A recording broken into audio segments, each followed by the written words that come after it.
Well, good morning, everyone. And it is June 1st, 2022. It is exactly 9:30 by our clock here. This is the Peace River, Minnesota Regional Water Supply Authority Board of Directors meeting. And for this meeting, we're in the Charlotte County Administration Center in the Commission chambers. We're going to have Commissioner Langford help us with the invocation, and then we'll all do the pledge. So if you're able, would you please stand? Let us pray. Dear Heavenly Father, we come to you today, Lord, and we thank you for a beautiful and wonderful day. Lord, we just pray for wisdom and guidance upon this board, that we may make the best decisions possible for the communities that we serve, dear Heavenly Father. We thank you for this rain that we've been getting, that you've been blessing us with, Lord. And we lift up those families in Uvalde, Texas, Lord, and we lift up the conflict overseas in the Ukraine and Russia. And Lord, we just pray for peace in this country, and Lord, we just know that all things are in your hands, and we thank you for every day that you give us. And we ask all these things now in Jesus' precious heavenly name. Amen. Amen. I pledge allegiance to the flag of the United States of America and to the republic for which it stands, one nation, under God, indivisible, with liberty and justice for all.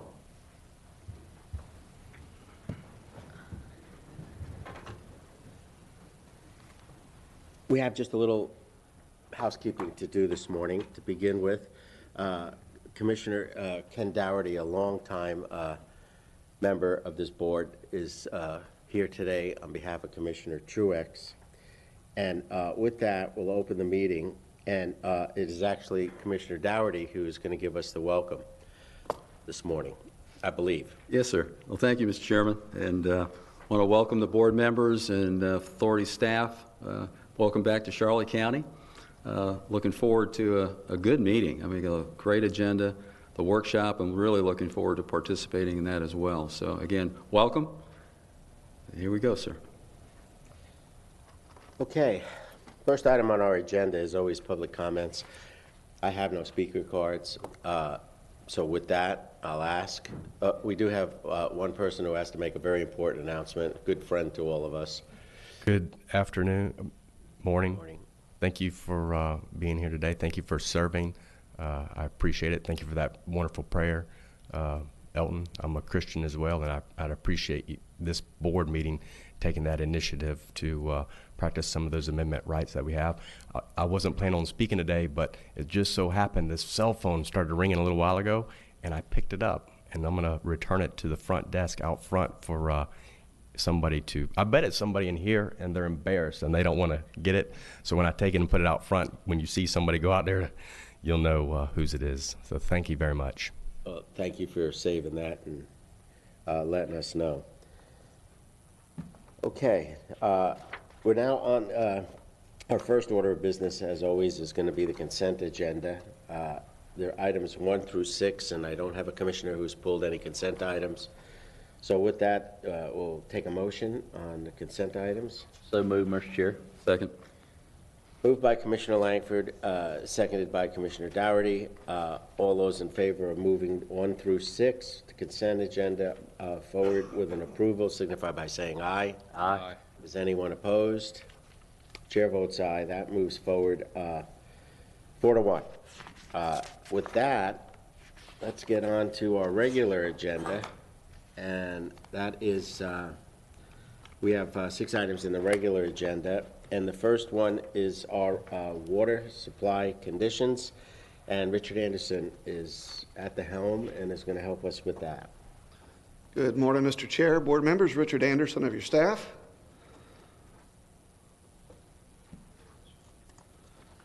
There we go. There we go. And as you mentioned, as usual, item 1 is the water supply conditions update. This is the conditions at the facility through about May 17th, and then our regional demands for the month of April. Starting out, as usual, with the rainfall. As you can see here, through May 17th, we had about 2.5 inches of rain in the basin. The last couple of weeks has been very favorable for us for rainfall, so we end the month way up here at just under 7 inches for the month of May, which is really good for the basin right now. We usually, as you can see, the average is about 4 inches in May, so we were right at 6.9, which is really good. And if you folks got the rain that I did at my house in Manatee yesterday, I think we can say we might be coming out of the out of the dry season and then into the rainy season. So that's good to know. Taking a look at river flows, as you can see, the last 6 months, going back to December, very little water in the river available to pump. Anything at or below the red line, which is the 130 CFS, is the limit where we can take water. So we've really had no water available in the river really since December. Taking a little bit, as you'll see in a minute, but very little available. Here's the withdrawals for the Peace River facility. As you can see, going back to March, we harvested about 5.7. April was only 2.5. And through the 17th of May, we were harvesting only 1.5 MGD off the river. The rainfall, like I mentioned the last couple of weeks, that has popped up. We've averaged now about 5.5. Still not great, but it's a good indication that we're coming out of the dry season, as I said, and looking forward to some good flows in the river here in June to start filling the reservoir back up. Taking a look at surface water storage. Through the 17th of May, we were right at about 3.8 billion gallons in the storage system on the surface water side. Since then, we've only used about another 100 million out of the system. We're at 3.7 right now. So you can see the slope of the curve is definitely about to start turning up, we hope. We have been using the ASR system this spring because of the lack of water in the river. So far, we started the ASR April 1st and been running it for about 60 days. We've taken out about 750 million gallons out of the system, and that's helped us reduce the reliance on the surface water system during the dry season. And taking a look at the estimated days of supply, this adds up the surface water supply and the available ASR water. And if we look at the average daily flow of the last 12 months, we have about 305 days, which is about 11 months of supply. If we look at the contractual obligations of 34.7, that takes us to about 250 days of available supply, or about 9 months. So we're sitting pretty good for being at the end of the dry season. Switching gears now to the production side. This is for April 22. The authority produced 34.1 million gallons a day from the facility out of the 34.7 contractual. So almost 100% of the allocations were met in the month of April. County and city facilities, almost 56 million gallons a day. Total production was almost 90 million gallons for the region, 89.9. Almost 4 of that went to the consecutive customers of Manatee County, their coastal consecutives, leaving about 86.1 that was used by the authority customers and members. Now looking at the individual counties, for the month of April, Charlotte County used 13.6. That was 84% of your allocation in the facility. Another 0.6 from Charlotte County's burnt store. Total usage was 14.2. The bottom chart I've changed a little bit for this month. This is kind of in anticipation of your workshop. What this shows this month is your usage in the Peace River facility compared to your allocation. So as I go through these charts, you'll see the red line represents the allocation for each customer, of in this case, Charlotte 16.1. And the blue line is your 12-month average usage. So for Charlotte County, your average 12-month is 11.84 for the previous 12 months. As you can see, your peak month was back in May of 21. That was 13.7, which was about 85% of your allocation.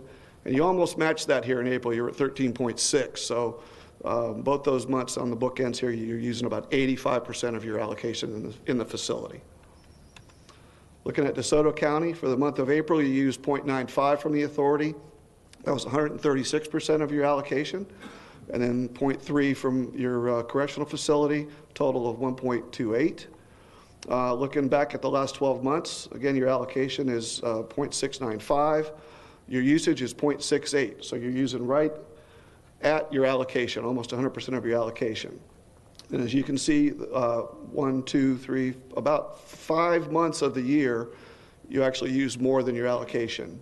And this is just for information purposes to show your general usage. There's no implications as far as contractual penalties or anything like that. I'm just trying to show usage at the facility for each customer here.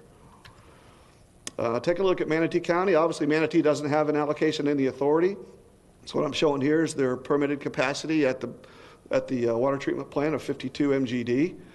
And then the 12-month running average for the county,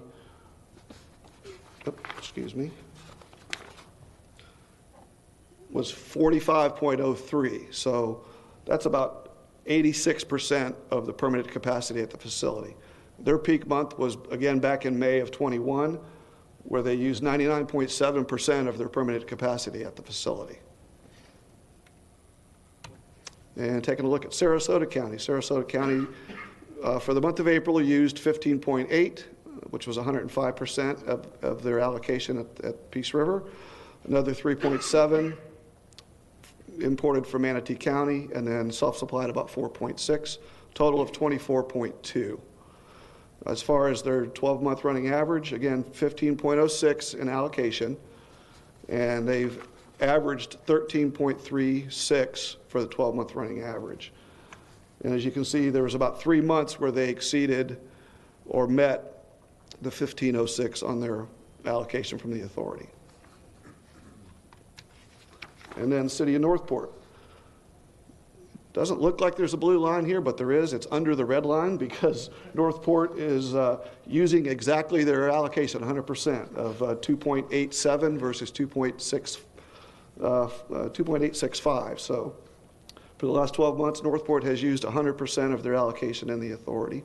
And in that 12 months, 6 of those months, they've taken over their permitted, their allocation of 2.8. So just trying to put in perspective some of the flows we're seeing here. As I mentioned last meeting, first time ever we delivered over 1 billion gallons from the facility. We did that again in April.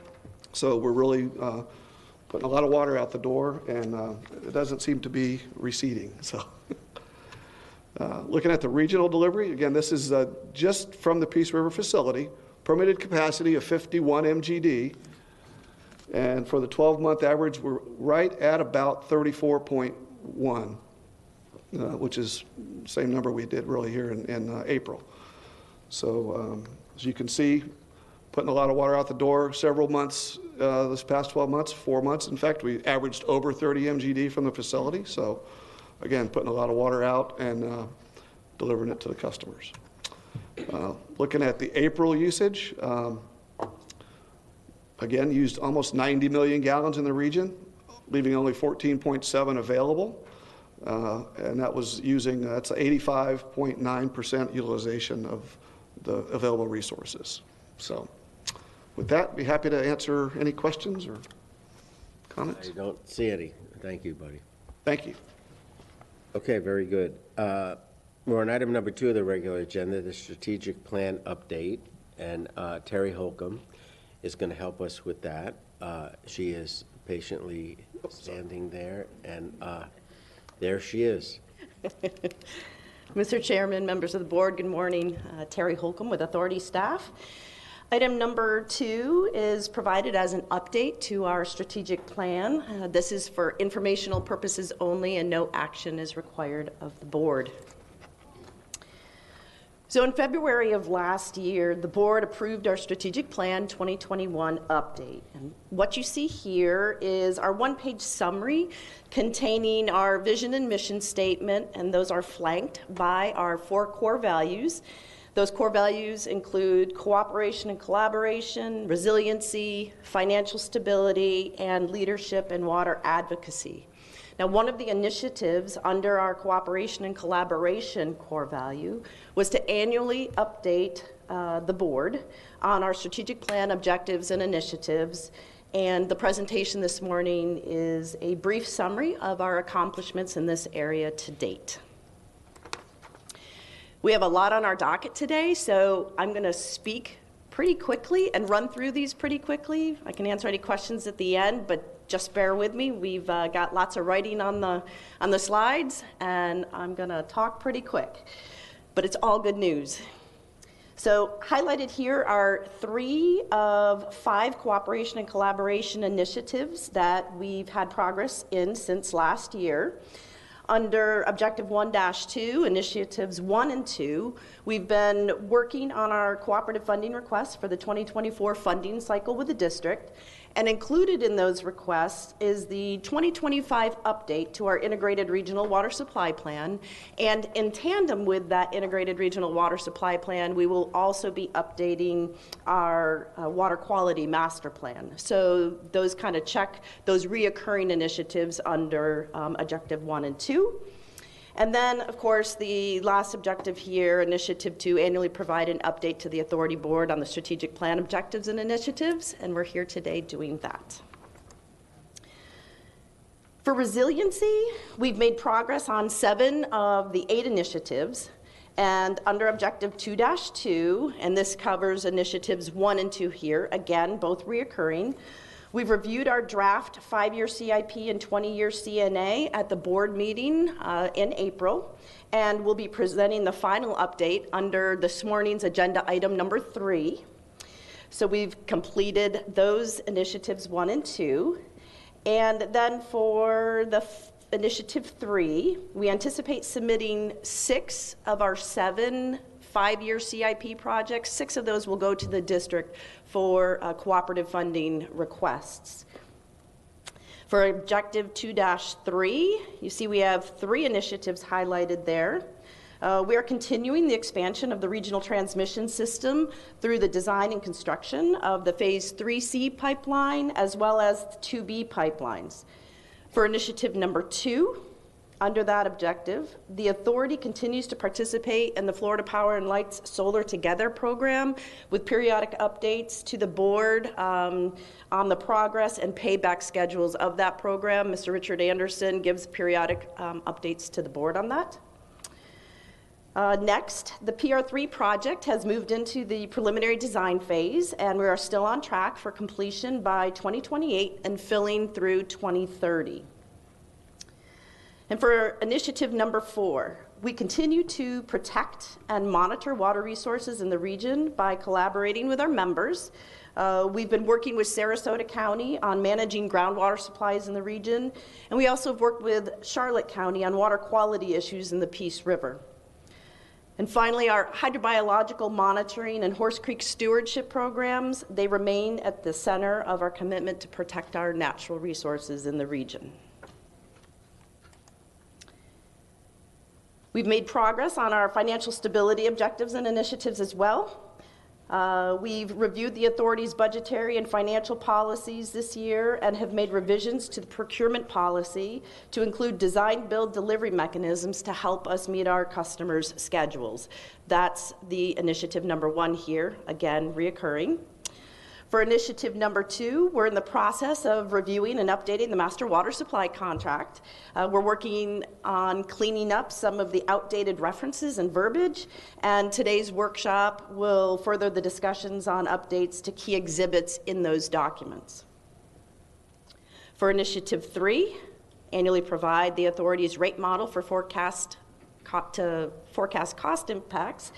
Our rate model consultant, Stantec, updates the authority's rate model several times a year. They do it upon completion of the close of the fiscal year documents. They do it during the development of our draft, tentative, and final budgets, as well as our draft and final CIP plans.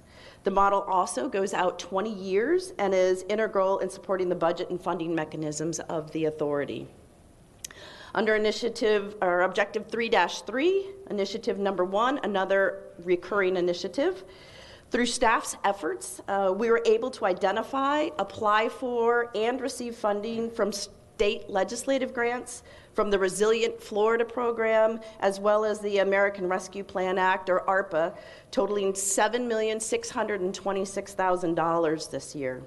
This is for the reservoir mitigation as well as the preliminary design efforts for the PR3 project. And in addition to bolster the authority's participation in this area, Ann Lee, our finance manager, was also named the Florida Section AWWA's Finance and Rates Committee Chair for the state. So we're on top of the funding issues for the authority. And then lastly, our leadership and water advocacy objectives. We were pretty ambitious here. We had 11 initiatives, beginning with our Objective 4-1, Initiative 3. I'm proud to say that the authority's staff is highly active and engaged with industry organizations such as the American Water Works Association, the Water Environment Federation, the American Water Resources Association, and the Association of Metropolitan Water Agencies. To highlight just some key staff accomplishments over the past year, just wanted to point out a couple accomplishments that are notable. Marisol Garcia, our accounting associate, completed her MBA in December of this year while working full-time. We had 7 staff that participated in leadership development courses in the last year. And Daniel Roberts, our ASR environmental scientist, just got accepted to UF's Florida's Natural Resources Leadership Institute. It's a year-long course program that you have to apply to and get accepted to. So we're excited about that. And I also wanted to point out that last year we started an internship program. So this is our 2nd year, and I'm happy to say we have Mr. Garrett Leith in the audience. He is an incoming freshman at UF, and he'll be studying mechanical engineering, so he'll be with us this summer. We also have a 2nd intern that'll be joining us later in the summer, Shay Cunningham, and she is an environmental major down at Florida Gulf Coast University. So moving on to Objective 4-2. We've identified all of the STEM, which is the science, technology, engineering, and math coordinators for each of the counties to plan for the upcoming school year's curriculums. We'll be reaching out to invite their classes in for tours. We've already hosted the Hardy County High School and the Florida Southwestern State College students for presentations, tours, and hands-on learning experiences in our lab and field sampling processes. With respect to promoting the value of water to the public, that's this reoccurring initiative number 2. The board has approved several resolutions supporting Water Conservation Month and National Drinking Water Week. And last October, staff produced and posted a video to our Facebook page. Did you guys know we had a Facebook page? Didn't think so. So this was for the Imagine a Day Without Water campaign. And this is a national campaign that brings together diverse stakeholders to highlight how water is essential, invaluable, and in need of investment in the nation. The video was 2.5 minutes long, and it showcased staff and their family and friends. And I'd encourage you all to go out to the Facebook page, find the video, and like it. I also want to point out that Commissioner Mayo has provided annual op-eds on water supply planning in the region over the last couple of years. And both Commissioner Cruz and Commissioner Mayo have participated as judges in the FSAWWA's Region 10 Best Tasting Drinking Water Contest. So we appreciate your engagement there. For Initiative 3, host outreach activities. We continue to hold our annual barbecue, sponsored by Friends of Peace Water. And last November, we had a record crowd. We had over 300 attendees, including Representative Grant. And we've also hosted Leadership Charlotte and Leadership DeSoto tours, as well as a plant tour by representatives from the Southwest Florida Water Management District. For Initiative 4, as noted earlier, we engaged both the Hardy High School students as well as the Florida Southwestern College students for tours at the facility and presentations. We also annually participate in the Florida Wildlife Commission's Youth Turkey Hunt that's held on the RV Griffin Reserve. So that's always an exciting event for the kids. And this year, we actually had 2 participants in Bring Your Child to Work Day. Under 4-3 objectives, we've got 3 here. We continue to be engaged in the Florida Water and Climate Alliance. Daniel Roberts is our representative on the steering committee for the Alliance. In this April, he was presenting a virtual webinar or a workshop statewide that highlighted our intake structure siting and the progress on our PR3 or Reservoir 3 project. For Initiative 2, our Executive Director, Mr. Coates, continues to present at the county legislative delegations for each of our 4-member counties, keeping legislators up to date and informed about regional water supply planning efforts. And then lastly, staff participates in state and federal legislative outreach efforts that support water industry initiatives. Through involvement with the Florida section, AWWA, we attend the annual Tallahassee Day Fly-In to meet with state legislators to advocate for water industry priorities, including funding priorities. And last year, staff also participated in the virtual DC Fly-In to talk with federal legislators about issues specific to Florida's water resources and infrastructure. And with that, here is just a photo collage of some of the outreach activities we hosted this past year.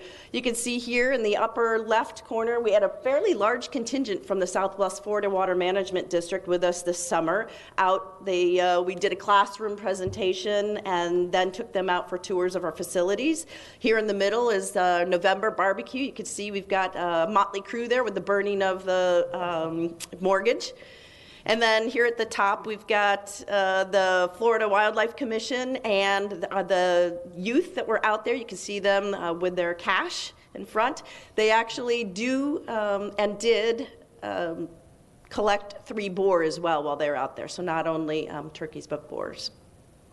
And then you can just see some other photos from this year's activities, hands-on learning in our lab at our Water Quality Training Center, some field work with water quality monitoring, and this is Mr. Guida's grandson. He brought him here for our Bring Your Child to Work Day. It's working very hard.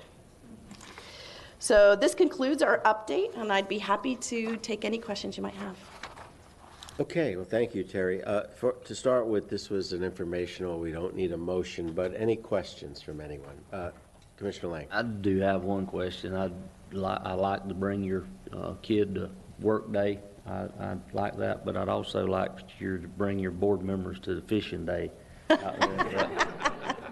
In all the years I've sat here, I've yet to be invited out there to fish.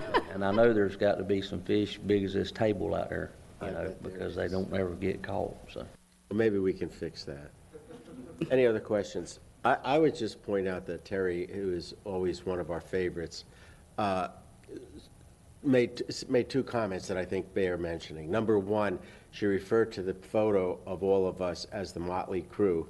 And then further, she insinuated that we do not know how to find our Facebook page. She will pay for that on her next item with some very serious questions. We do track followers.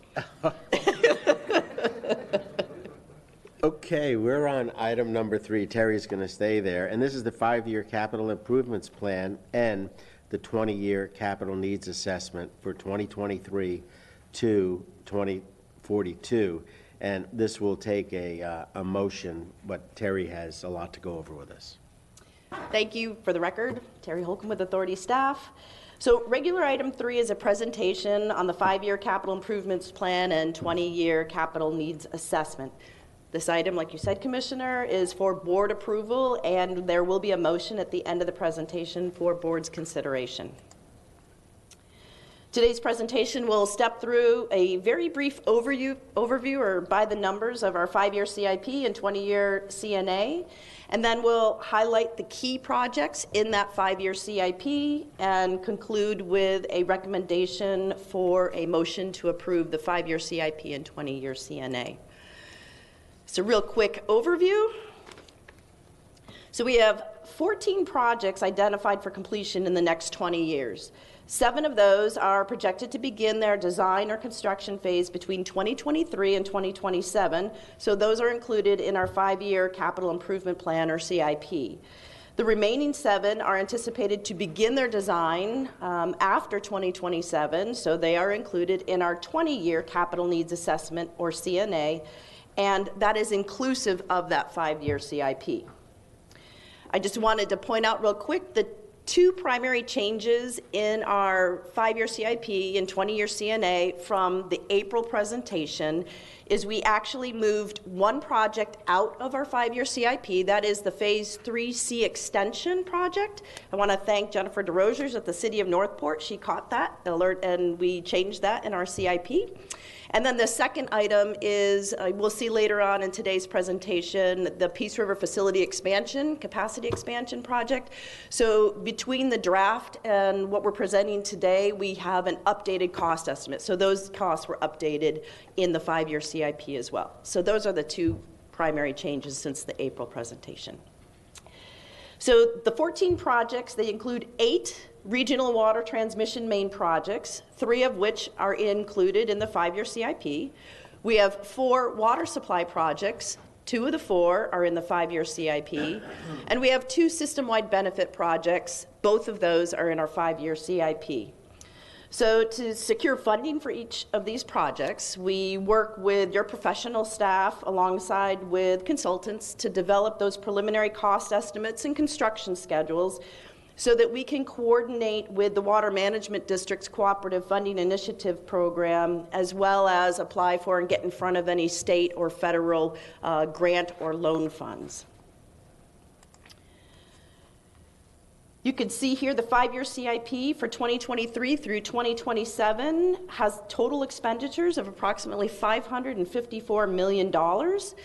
These expenditures are broken out by project type, and you can see that about 71%, or $394 million, is for new water supply projects. 25.4%, or $141 million, are for transmission system projects, and 3.7%, or about $20 million, is for our system-wide benefit projects, bringing us to a total there of $554 million. We've been very fortunate in the past few years to have received matching funds from the Water Management District for our water supply and regional transmission main projects. This chart illustrates that with total expenditures of over $554 million, it's anticipated that the Water Management District, as in past years, will co-fund the regional transmission and water supply projects, and we have received some state and federal funding already. So we're looking at about $266 million in match or cooperative funding for that 5-year CIP. And that leaves the authority's total at around $287 or $88 million. So that's very impressive. Moving on to the 20-year CNA. This includes projected spending through the 5-year CIP, or inclusive of that, out the 15 years that follow through 2042. You could see the projected investments in the 20-year CNA is about $922 million. That's really, really close to the B word. And you'll see broken out by project types. We have 56% in water supply projects. That's about $516 million. 41.8%, or $386 million, in regional transmission system improvements, and that same $20 million, which brings the percentage down a little bit to 2.2%, for our system-wide benefit projects. Again, here you can see the benefits of the region through the district's cooperative funding initiatives. The 20-year CNA investments of $922 million may be offset as much as $445 million for qualifying projects. And then the red outline here shows how the 5-year CIP makes up a large portion of that 20-year CNA funding needs. So the heavy lifting is going to occur in the next 5 to 6 years. And that'll be inclusive of the construction of the reservoir project, the expansion of the water treatment plant, and the associated regional pipelines, primarily. We'll have capital funding significantly reduced as we moved into the 20-year period. We'll see a small little spike here in the FY 34, 35, 36 as we bring on a new water supply source to meet Manatee County's schedule and needs. So just a quick highlight of the key 5-year CIP projects. We have 2 new water supply projects in the 5-year CIP. They're both located at the Peace River facility. These projects combined will provide the first increment of new capacity to meet the customers' demands, and includes the new Reservoir Number 3, or PR3 project, and the expansion of the water treatment plant to yield an additional 15 to 18 million gallons per day on an annual average day basis. So the preliminary design and permitting for the PR3 project has begun, and we anticipate construction beginning in 2026 with completion in 2028. The companion facility expansion will begin preliminary design in 2024 with an anticipated completion at the same time as the reservoir in 2028. And this is where we see much of the ramp up in our CIP over the next 5 years. There are 3 transmission system projects in the 5-year CIP, and they include the Phase 3C pipeline. That's 10 miles of large diameter transmission main with a pumping facility and storage to serve the growing demands in northeast Sarasota County. We have the Phase 2B pipeline. That's approximately 13 miles long, again, large diameter, and this will serve the growing demands in western Charlotte County. In addition, we have the Kings Highway pipeline replacement. This is a relocation and replacement of an existing 24-inch line. It's approximately 2 miles. It extends east from I-75 at the interchange of Kings Highway, down Kings Highway, and that is just basically due to FDOT's widening of Kings Highway at that intersection of I-75. And then finally, our 2 system-wide benefit projects that consist of a new water resources and construction department building and our partially treated ASR project. Currently, we have 10 full-time staff that are working out of our renovated ranch home and associated garage. Those facilities are about 60 years old and have really reached the end of their useful life. The new building will be located just behind our existing building and will contain 12 offices, restrooms, a kitchen, and a conference room. And you can see an architectural rendering of the building here in the upper right corner. The second system-wide benefit project is the partially treated surface water ASR project. Currently, the authority's ASR system stores fully treated drinking water, and upon recovery of that water, it goes back into our reservoir system to be treated again prior to distribution to our customers. So this project proposes to implement the use of water withdrawn directly from the reservoir system and then partially treat it through filtration and disinfection to meet regulatory requirements. This project would significantly reduce operation costs as well as improve yield and system capacity and efficiency. So with that, I would like to recommend board motion to approve the 5-year capital improvement plan and 20-year capital needs assessment for 2023 through 2042.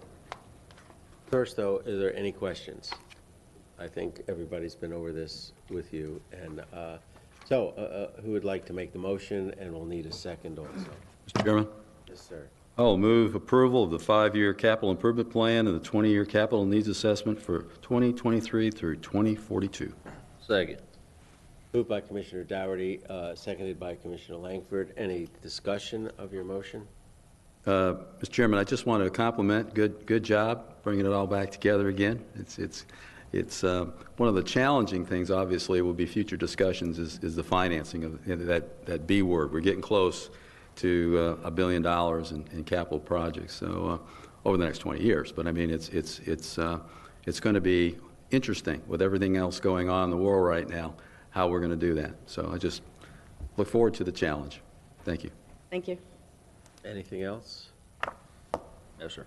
No, I think this really captures us keeping pace with all the demands. Yeah. We remarked at the last meeting that I believe it was the month of March, for the first time ever, 1 billion gallons we delivered, and that's pretty significant.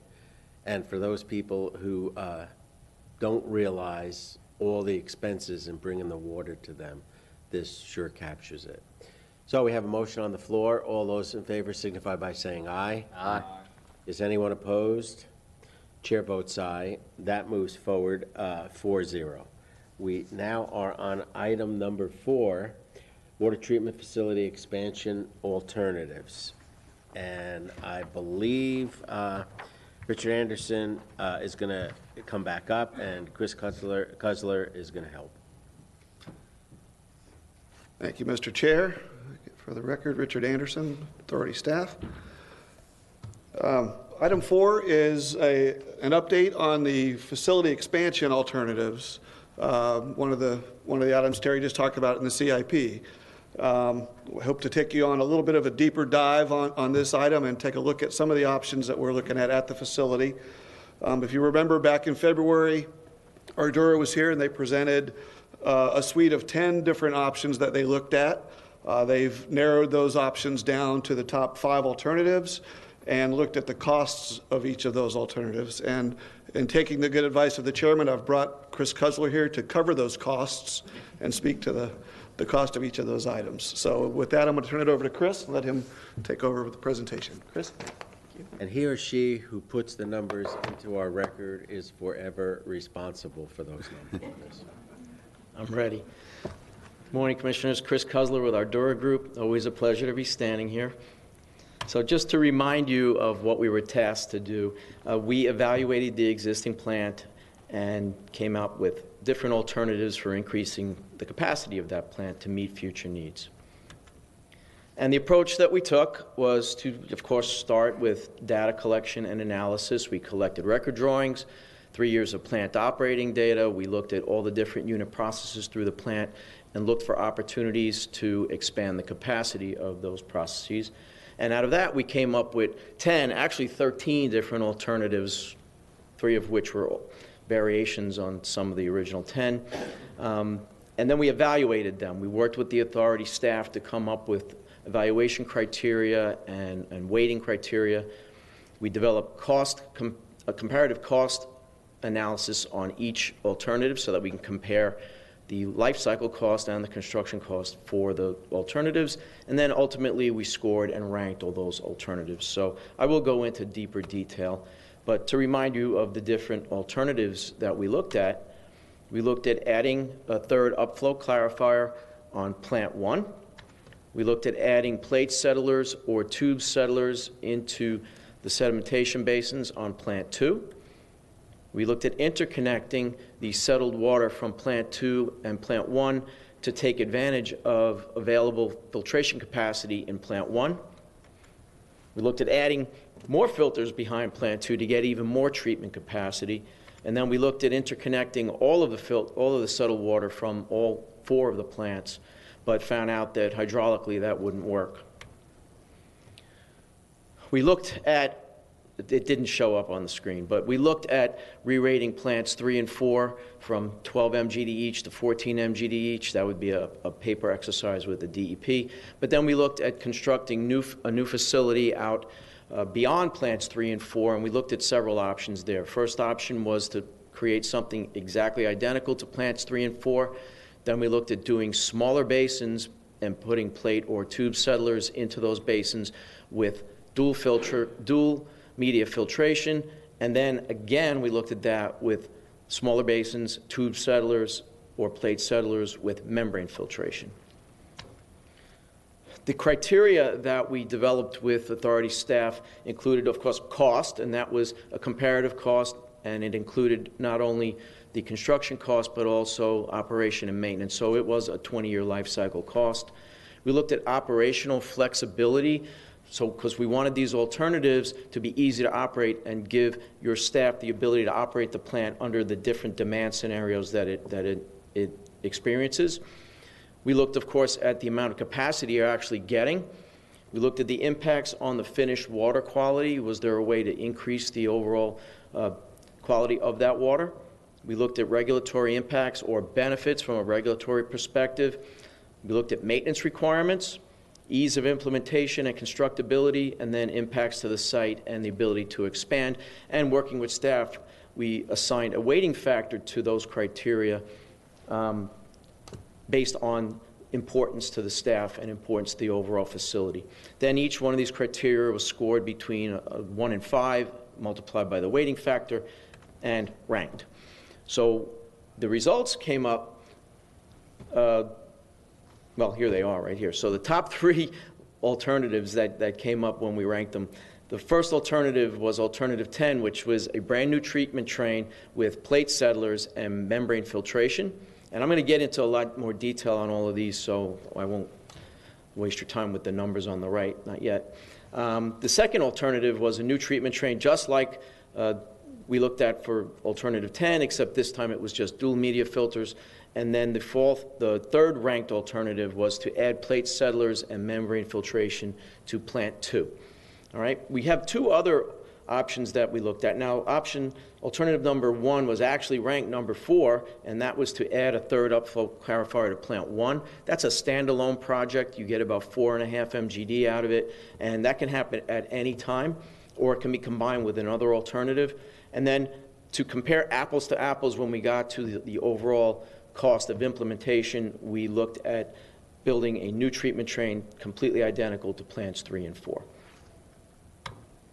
So let's talk about this first ranked alternative. Again, that's a new treatment train with plate settlers and membrane filtration. You get 24 MGD or more out of that alternative. And the reason I say or more is because of the amount of tankage and plate settlers that you decide to install and the size of the filtration system. So you can get well more than 24 MGD given the amount of space that's available out there. The benefits of this alternative is that it can be constructed in phases as the need for additional capacity comes along. So we could increment this increase in increments of 6 MGD or 12 MGD and leave it so that as time goes on and as funding is available, you can increase the capacity.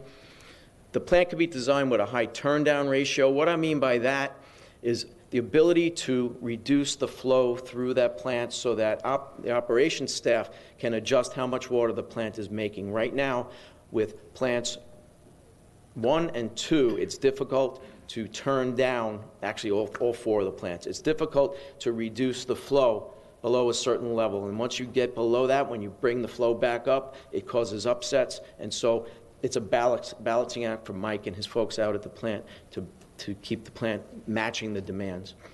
Okay? This alternative would have a smaller footprint than plants 3 and 4 because those plate settlers reduce the amount of area you need in the tanks.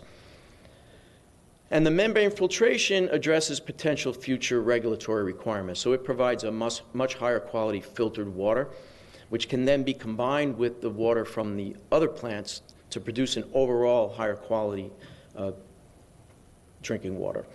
And finally, you're constructing this plant out in the greenfield, which minimizes the impacts to existing operations. And when we add up all the costs, including contingencies and engineering costs, we come up with roughly $103 million for that option. Now, the second ranked alternative is very close to the first one, except instead of doing media filters, membrane filters, you're doing dual media filtration. Same thing, you can get 24 MGD or more out of that alternative. So it's got all the same benefits of the first ranked alternative, except you lose that treatment, the better treatment of the filtered water by the membrane filters.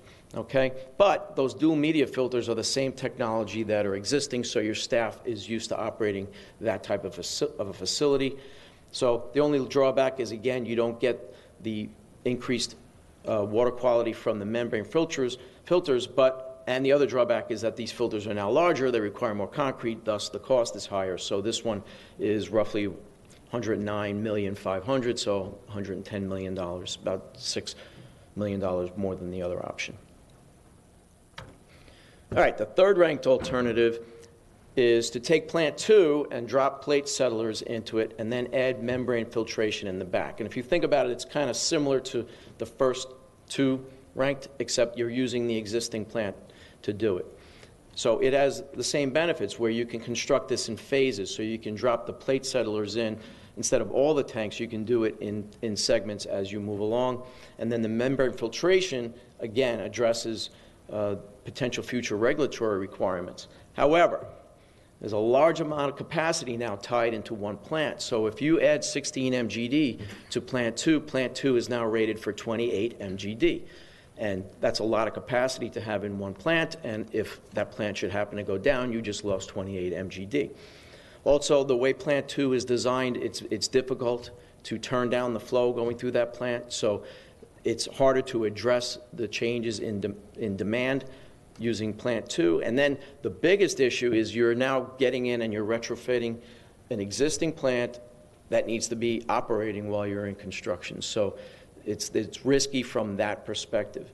Now, because you're using existing tankage, the cost is obviously lower. It's $86 million.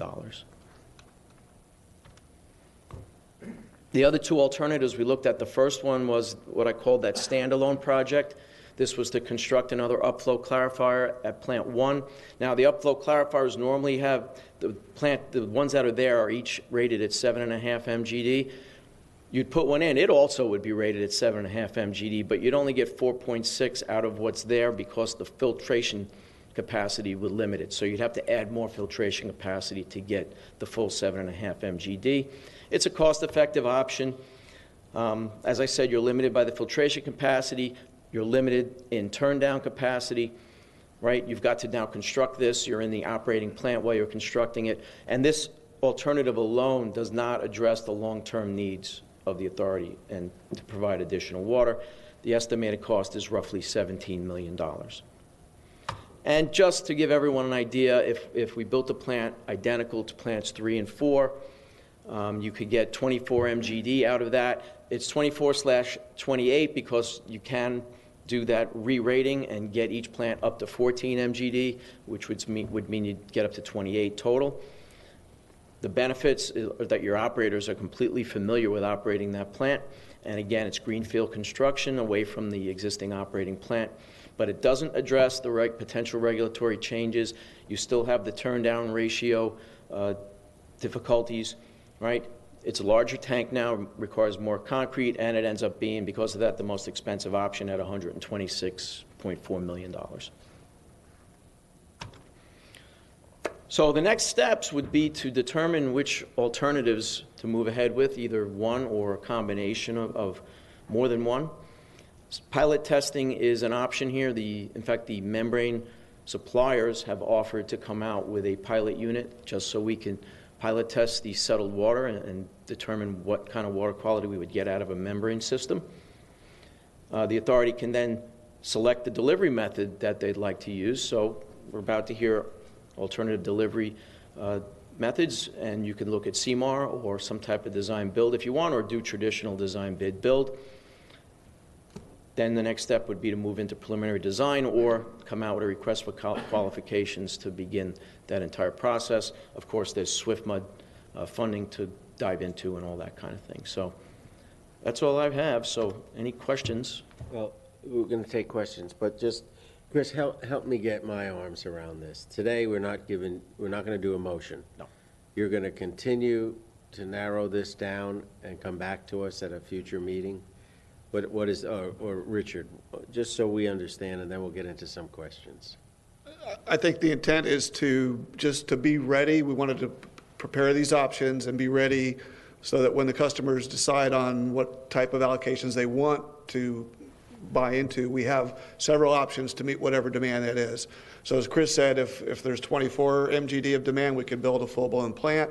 If there's 12, we can build half that plant and build the rest of it later. We just want to be ready to react when the board's ready to move on capacity decisions. So I think to answer your direct question, the next step would be to pilot test one of these options, maybe the top option, to make sure that it works well with the water quality we have at the plant, and just, again, be ready to respond when the board's ready. So. And the overarching thing is that it's just not simply building a new reservoir. All that new water has to be treated. That's correct. We need to treat the water, treat that 9 billions also. So. Okay. Yes. Do we have any questions? Commissioner Dougherty? Not a question, just a comment. I'm impressed with your decision matrix. Your weighting factors look reasonable. I mean, so you have to make a decision on how to weight everything, but it looks good. Looks good. I think the ranking makes sense. I agree that checking out these membrane filters and seeing how they're going to fit into our system makes a lot of sense. So it looks like your ranking makes a lot of sense to me. Thank you. Thank you. Okay. Nothing. Okay, thank you both very much. All right, thank you. We're still on our regular agenda. We're gonna move on to item 5, which is the owner's agent selection and professional services contract. And Mike Knowles, there you are, is gonna help us with that. How are you, Mike? Good, how you doing, sir? There you go, Mike. Thank you. All right. Good morning, Commissioners. Mike Knowles, Authority staff. I'm still on my probationary period with the Authority, just to point that out. This presentation is an update on the owner. And that means that we can't pick on you anymore, I believe. No, I get a pass. You're past that. Okay, good. All right. This presentation is an update on the owner's agent selection process discussed at the April board meeting and concludes with a motion to the board to approve the evaluation committee's recommendation. To recap, the owner's agent firm would be used to help augment the authority's lean staff for the upcoming surge in capital projects over the next 5 years. I'm happy to say that the authority and all responding firms met the calendar milestones presented in the April board meeting for us to be here today. We had 43 firms download the information packet for the RFP. 5 of those firms submitted proposals in April. Of those 5 firms, the 3 shortlisted firms presented to the evaluation committee May 16th. After presentations, Brown & Caldwell was ranked as the #1 firm as the recommendation to this board for owner's agent. Mike, if you could stand up. The lead for Brown & Caldwell is Mike Condren as program manager, who brings 35 years of experience, having completed over 60 work orders for Peace River as the engineer of record. Since we understand the board is reluctant to believe anyone with a beard, we'll politely be asking Mr. Condren to remain beardless for the duration of this contract. Boy, I was going to point that out, that he doesn't have a beard, but that's, thank you for that, Mike. So that concludes the presentation. So if there's any questions before we go to the motion. This will require motion. Any questions at all? And before we get to the motion, this is something we're adding because of the huge amount of work and engineering that's about to occur over the next period of time. Yes, sir. Okay, we're on item number 5, so a motion. Commissioner Langford?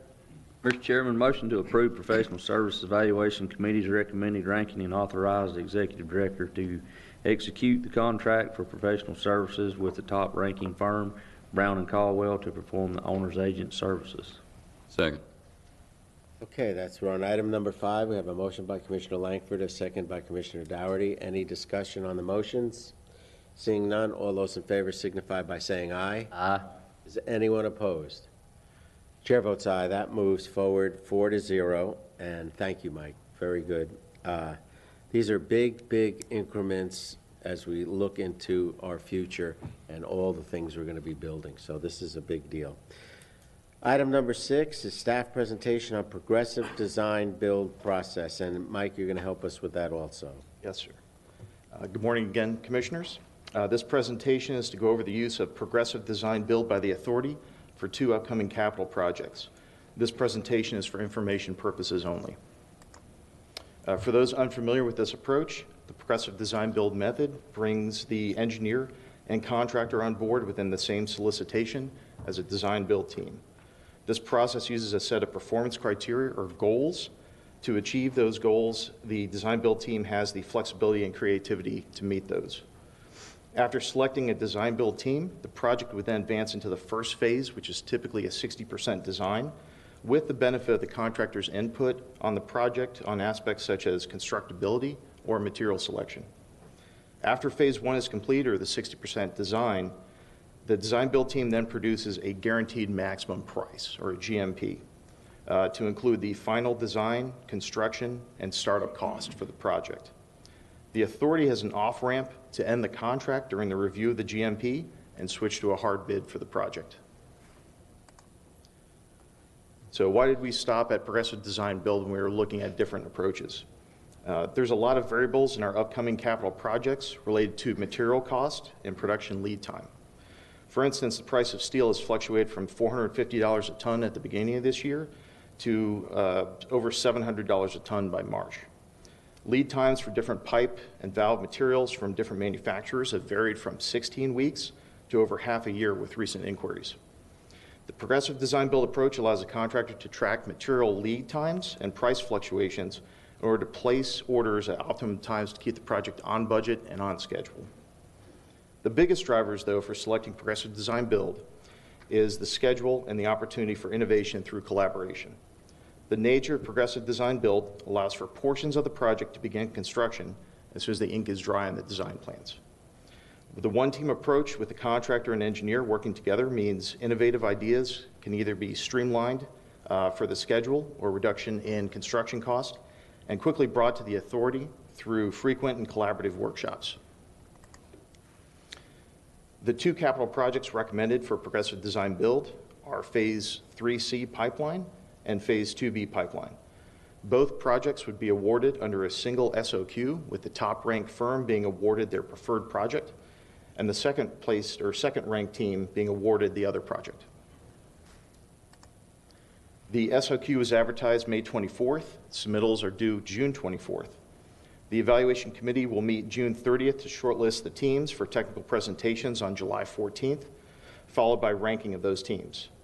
I'm happy to say that two of the authority members requesting these pipelines, Sarasota County and Charlotte County, both have members from their utility departments participating in our evaluation committee. So thank you. We also appreciate the City of Northport volunteering to participate as well.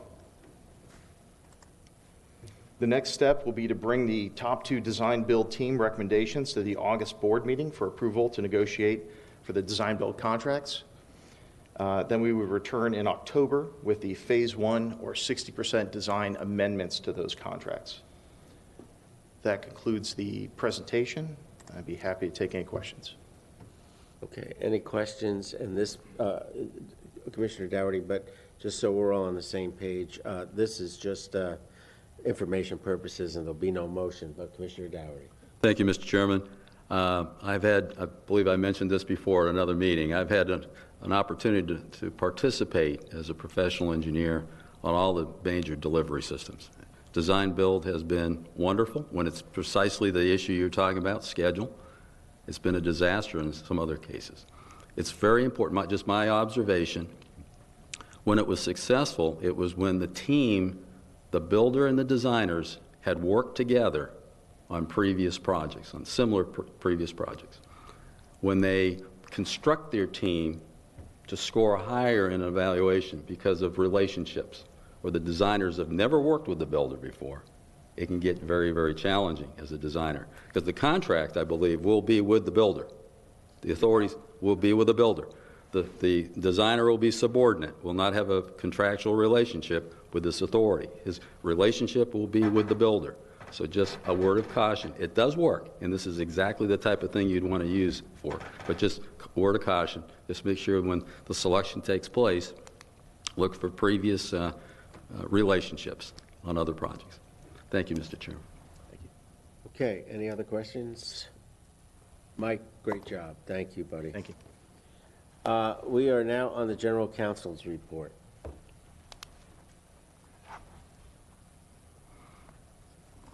I don't have anything this time. You'll hear from I don't have anything this time. You'll hear from me during the workshop about the update to the master water supply contract. Okay. Executive Director's report. Nothing, Mr. Chairman. Okay. I guess we're saving all our breath for that big workshop that's following right on after this. With that, you all see in your package our routine status reports. Any board member comments? We have our second open to the public. I don't have a speaker card. Okay, have you put in a card? I just came in a little late. Where's the card, sir? All right, fill it out after you're done speaking. You know the format here, buddy. We've seen you before. And there's a clock running. Why don't you do that? Well, good afternoon, everybody on the board and everybody in the chamber.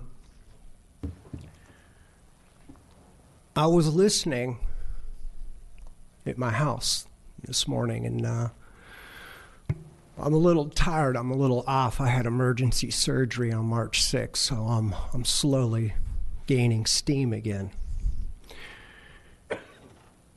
And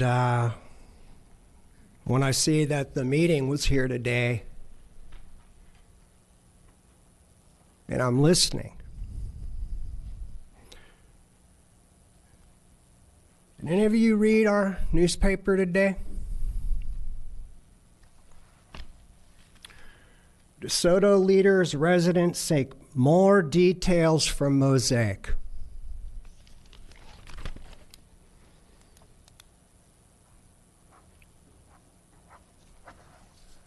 Commissioner Jared Gross of DeSoto County yesterday asked some pretty strong questions to Mosaic about regions.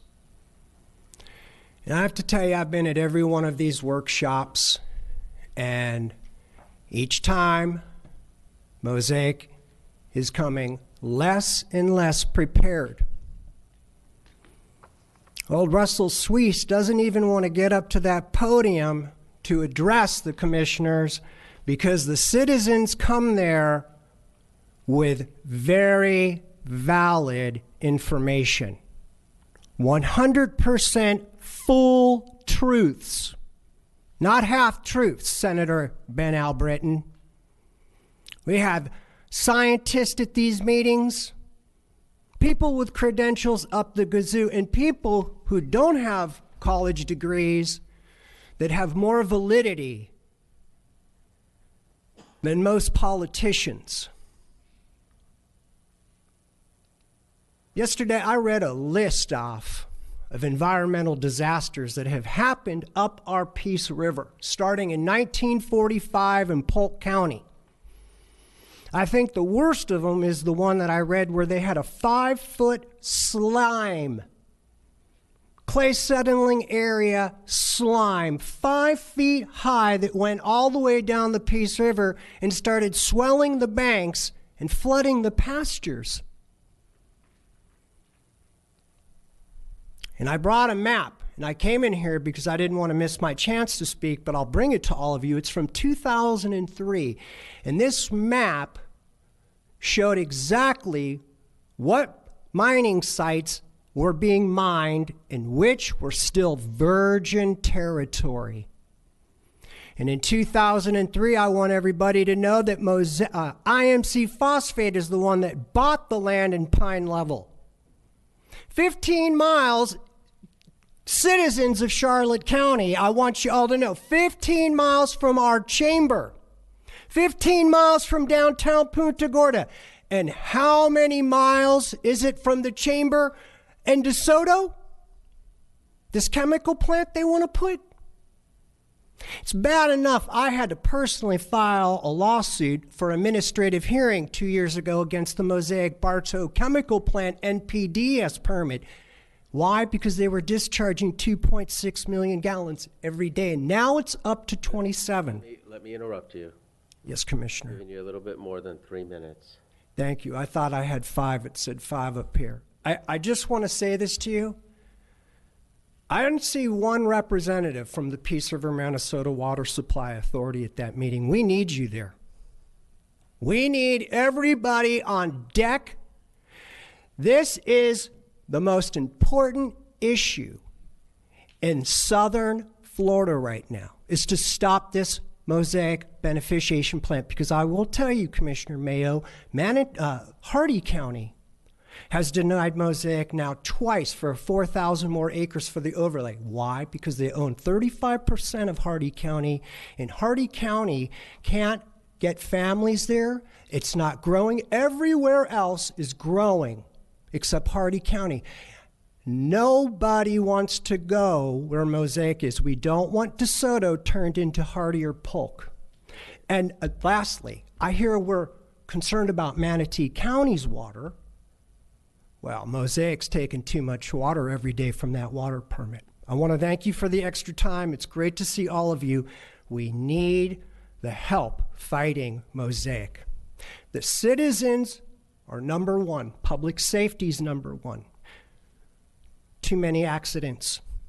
Too many sinkholes. We love Florida. Thank you. Thank you. You're going to help me out, fill that card out for us. Thank you, buddy.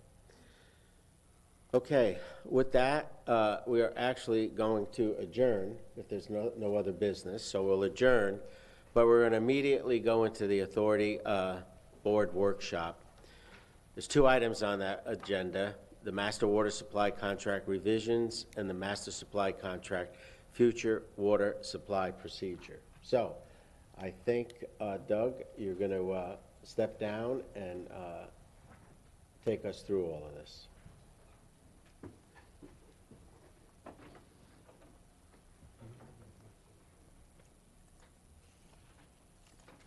There you go. And how do I advance? Here? Yeah, just that or just arrow down right here. Okay. Okay. Good morning. So I'm here again to go through the master water supply contract revisions. This is the update that we're doing. Wanted to say that we have been receiving comments from the staffs of the members, customers of DeSoto, Charlotte, Northport, and Manatee have already provided me some comments and changes, which we are incorporating in. But I wanted to go through what we've got so far and then go over the schedule at the end. Doug, before you get started, maybe just so we can just set the tone for this whole thing, and I know you've got a whole presentation planned. We went from a completely different, we did a completely different revision in 2005, I believe. And now this is a simpler amendment, but it touches on different subjects. And are you going to go through every one of the changes? How are you going to handle this today for us, so our audience knows? So I'm not going to go through every single change. If that disappoints you, I'll schedule a private meeting with you to go through all of them. But I've gone through a number of them to give you a kind of a selection, the breadth of what you're seeing being changed. But it's just the point of updating the contract after 17 years. We've amended this contract twice already on issues that were relatively small. One, to change one of the Exhibit A, B, and C, rather, which was the allocation provisions. And another time after we had resolved the 1991 rebuild. And so allocations added because there was additional water available. So this, in effect, is actually be potentially a third amendment. But it's not a recreation like in 2005 when we recreated and restated, if you will, the entire governance process and master water supply contracts. So we got, obviously, the contract's been in place for 2005 on. It's a contract between the authority and all the customers, and it governs what regional water customers have to have and what we have to provide and what they have to provide to us. So it goes from basically soup to nuts, if you will, on everything that's required. The governance document kind of deals with what you are as an entity, and this document deals with how we deal with our customers. So what we've been doing is going through and reviewing this. Obviously started in the August 2021 board meeting. We've met with professional staff to September 8th of 2021, and again, we had another board workshop on October 1, 2021. November 3rd, 2021, we met again with professional staff, and then again in January of this year. We're receiving comments and guiding our way through what this revision would look like. And we started off with an idea of a much larger concept of a rewrite, and we've tailored it down to just a cleanup and update of the contract with some clarification of things that have come about during the process. So we obviously brought it up at the board meeting on the 6th, and again at the professional staff meeting on May 4th. At the end, I'll go through the schedule going forward. I just want to give you an example of some of the changes, like clarifying definitions of the master water supply contract. We had used one definition for water supply source, and it kind of commingled, not really clearly, between authority, water supply source, and customer water supply source. So in the definitions, we added the distinction of an authority water supply source, and later on we have a customer water supply source. I think it's something that should have been done in the first contract, and it was missed, and so it just clarifies which water supply source we're referring to when we go throughout the contract. I removed outdated provisions. If you look, this is a capital component charge and a Charlotte oversized facility payment. Both of those things have expired. You know, they've outdated. There's no longer relevant. Those tasks and commitments are complete and don't need to be in the contract anymore. And one of the reasons we're cleaning up this contract is, you know, just like you wear your Sunday best, we're getting ready to head into going to get bond rated again. getting ready for our new project, obviously the reservoir. We want the contract to be as clean as possible and not to raise questions when we go get bond rated, try to get the highest bond rating we can. Delivery points, the ability is kind of reflect, this is kind of fine tuning the agreement, but not any kind of major change. The idea that we can add delivery points to the agreement without amending it. Well, what we want to do then is just have a delivery points kept and maintained at the authority so that anybody can, we have a website, anybody can pull it up, everyone can see where they are, and we can add them throughout the year. As we do these pipelines, we've got added delivery points, and we need to be able to update that more than having to go back and amend the contract and change it. So I just made it basically a process to be able to do that. Removing provisions that no longer apply. The conditions preceding, there were many, many contracts out there before we did the first master water supply contract between the governments that dealt with water. So the condition precedents were to take basically all of those contracts out, and then there were things that were in the agreement that were going to be completed before it was to be in effect, and those were added. None of those are relevant anymore, and so it eliminates some wording out of the contract. I'm making a contract shorter. That's amazing. I thought we were supposed to add words as lawyers. We've got many references to what, at the time, we were working on the REP expansion, and so the idea was many times throughout the contract we refer to the REP that hadn't been completed at that time. The project has been completed. These provisions are now archaic and no longer useful in the contract, so we're eliminating those. We're also eliminating references to the REP, as you'll see in one of the provisions in a moment. Clarifying the contract with existing policy. We discussed this policy earlier that, an exclusive customer at one of our prior meetings, which is DeSoto County at this time, the authority sets what the allocation is. So there technically any exceedance, it wouldn't be fair to take that the additional charges in DeSoto County when it's the authority staff that was setting the allocation, which should have been high enough to supply their needs. As an exclusive customer, it's the authority's duty to supply all the water that DeSoto County needs, and it's DeSoto County's commitment to pay for all the water that's provided through their capacity allocation. So we're just adding that onto that. This also provides that during emergency conditions as declared by resolution of the authority board, the authority will not charge any conservation rate for water delivered in excess of the water allocation. So if you had a hurricane or some kind of disaster, nobody, none of the members or customers would pay for that additional water because of the emergency. Updating the contract's current information. As you can imagine, the dates were different. The amounts of what the capacity was have changed. So I'm updating the facts and kind of bringing the provisions up to date. And this one, there's a number of things. We're looking at 2028 when the last, I would say, debt service for the PRO, the Peace River, will be done. At the time when we were doing this contract, there was 3 or 4 different areas of debt obligations still pending. So now there was only one, so I just called out the one and then gave the date on when that'll be complete. Updating information, this was a number of sections we had in there on payment obligations of the authority to Charlotte and Northport and a transfer to DeSoto County. All of that's been completed and it's all done and all those obligations have been concluded so we can remove more material from the contract. This is another provision I'm looking at where we had Northport paying for a hydraulic entitlement and giving them the option to do something. The option in that time period is all passed. The provision is no longer relevant, and so it can be eliminated from the contract as well. Here is another example of where the REP is. It's cooperation and REP. So we've changed it to REP projects done. So now this would be cooperation and projects. So we just took it from the REP to say projects going forward. This is an implementation. It was a commitment by the authority that the minimum flow and level would be before we expanded the reservoir sizes or did anything more. We get a minimum flow set. Minimum flow has been set for the Peace River. That commitment's been met, and so this can be taken out of the contract at this time.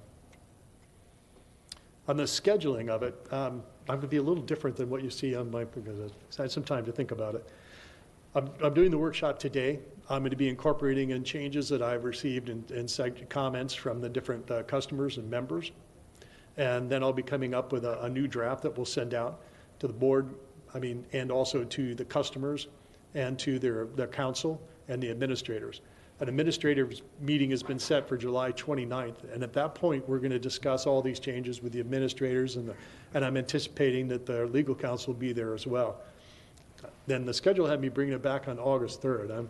I would like to delay that, because I'm probably not going to be able to get all the comments and integrated into the agreement, and probably there'll be some concerns raised by the council. So I'd like to push that back and come back to you in October at the board meeting with a progress report, or if we have, met all the comments and changes suggested by staff, I'll bring forward an agreement for you all to approve, for me then to send out to the customers and the members for their boards to consider and approve, hopefully, or at least to consider for approval. But I think I'm going to push that back so that I have more time between the administrators meeting and bringing back a new draft to you. This is a workshop, so I can answer any questions that you have. There's no action to be taken.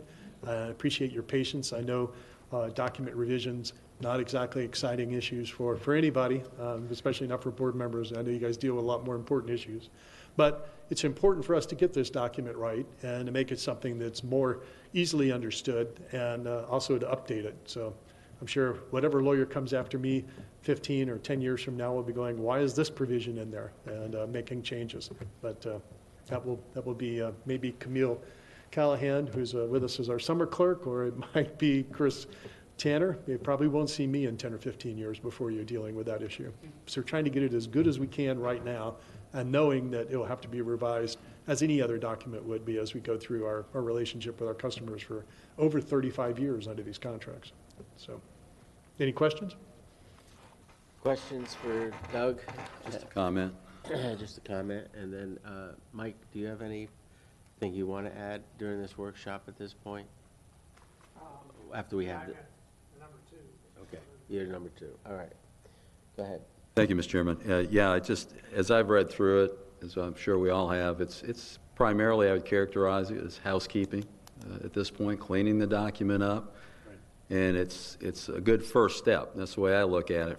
This relationship has been complex, and over the years it's working very, very well, but it's going to need additional changes beyond this as time goes on. So this is really just the first step, but I see it mostly as housekeeping. But I think it's wise to try to defer the board until, you were saying, October. Does make sense, because it's going to, even though these are, I'd call housekeeping, there's going to be opinions on even some of the words and how they're some of the definitions, and it's better just to get it right. So, and there isn't a huge, there's not a big rush on getting this done, and I do see it as a two-step process. This is the more of the update. I'm trying not to do anything controversial. I do want to go after that, as we started this process, and go book some concept changes, but that's more long term, and I'd like to work on those, like maybe more of a one-on-one workshop issue, because I need direction from you on which concepts, and from the customers, which concepts we want to try to incorporate into the contract after we finish with the revisions. And the authority changes over time, and we'll need to look at that, but that's a little bit of a longer process. Thank you. Thank you, Mr. Thank you. Anything else? Doug, I think that your suggestion is, there's not any comments about it, so your change in your timeline makes a lot of sense to us. All right. Well, thank you. Okay, Mike, our Executive Director, Mike Coates, is going to help us with the Master Water Supply Contract, the future water supply procedures.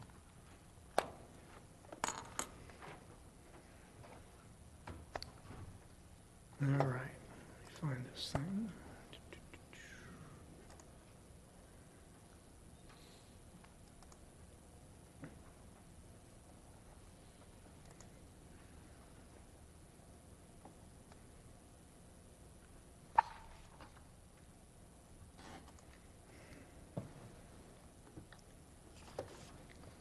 All right, good morning, Mr. Chair, board members. This is the second item on our workshop agenda, and it's a review and discussion of the future water supply procedure that's laid out in the master water supply contract. This just shows where we are, of course. Doug just went over these items, number one. And the future water supply procedure establishes a methodology for the authority for development of new future water supplies.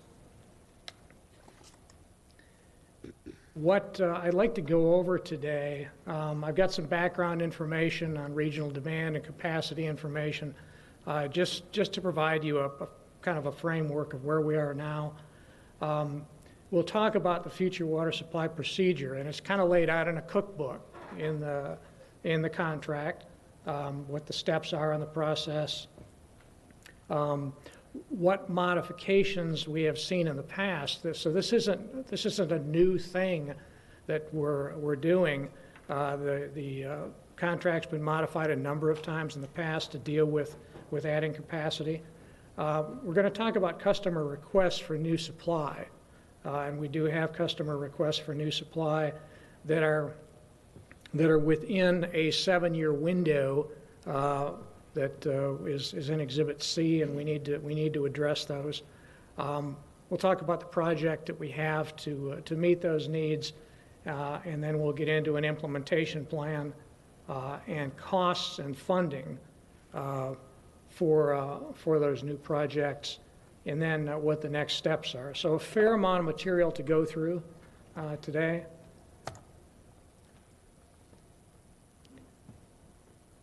This is the average production, average day delivery from the Peace River facility since the authority acquired the facility in 1991. And in 1991, we acquired a 12 million gallon a day facility. And you can see we're producing about 6.5 million gallons a day at that time.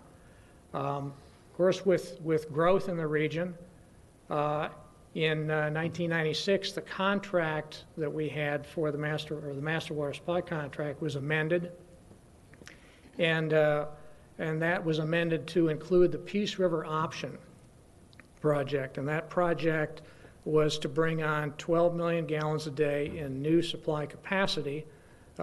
It also brought on 12 new ASR wells and a 23-mile pipeline to Sarasota County. And so you can see the Peace River option was completed in 2002. Of course, customers began to use that additional water. Demand continued to increase in the early and the mid-2000s. And so the contract was amended again.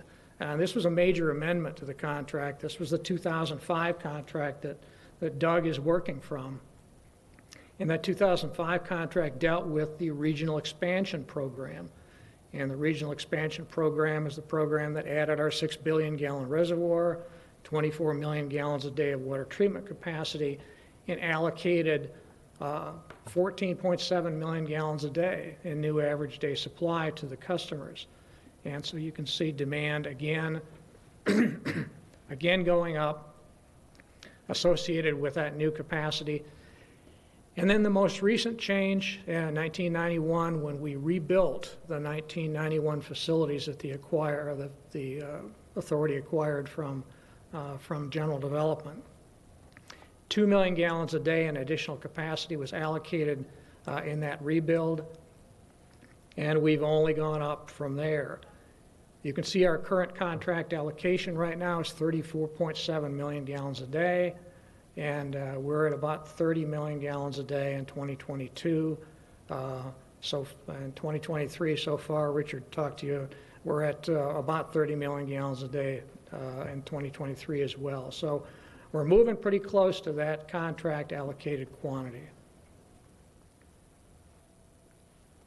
What we see today in the Peace River allocations, about 90% of the water is allocated to Sarasota and Charlotte counties.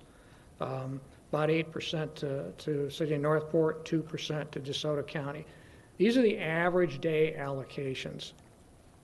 In addition to those average day allocations, as you look in the contract, there's a peak month allocation, which is 1.2 times that average day allocation. and a max day allocation, which is 1.4 times that. And the max day allocation is important because that helps us size facilities. We've got to size the facilities larger than the average day because you never sit at the average. You're always above the average, below the average.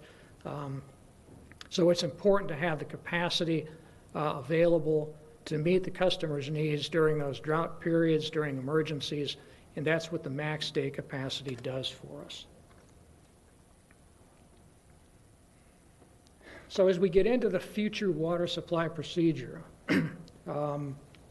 this is the language right out of the contract. And I want to read this because this is really the basis for what we're talking about today. It's the intention of the parties that this section sets forth the manner in which each customer will request and the authority will provide future water supply from the authority facilities. Customers acknowledge that a procedure is necessary to provide the authority with sufficient lead time for planning and development of new water supply sources to meet new water supply demands.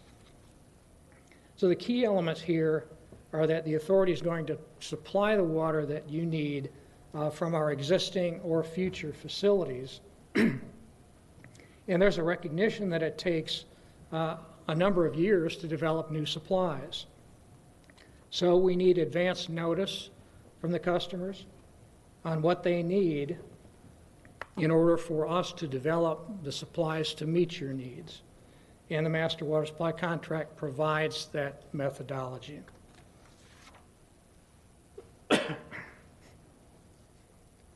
The contract requires that every year by January 15th, each customer submits to the authority a report and they identify their 20-year demand and how much of that demand they expect the authority to meet. And we use that, of course, in planning and development for new water supplies. We also, of course, will use it as the basis for amendments to the Master Water Supply Contract as we move forward.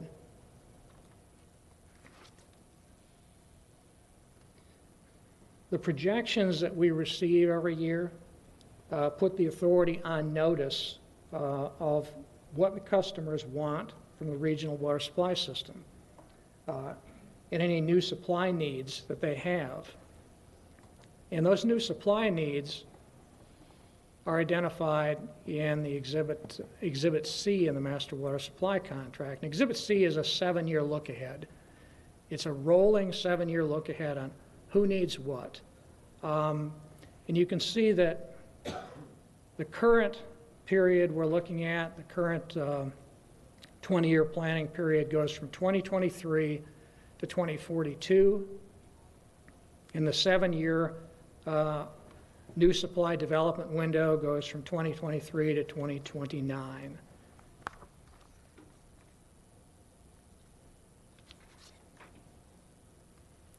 And what we've seen this year with the customers' projections that go, of course, all the way through this 20-year period and the 7-year Exhibit C period is that we need over 3 million gallons a day in new supply by 2029.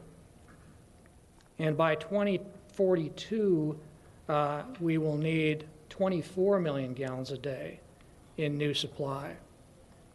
So that sets this in motion on what we need to do to modify the contract. So the contract goes into detail on how new supplies are developed, how new capacity is allocated to the customers, and this section lays that out.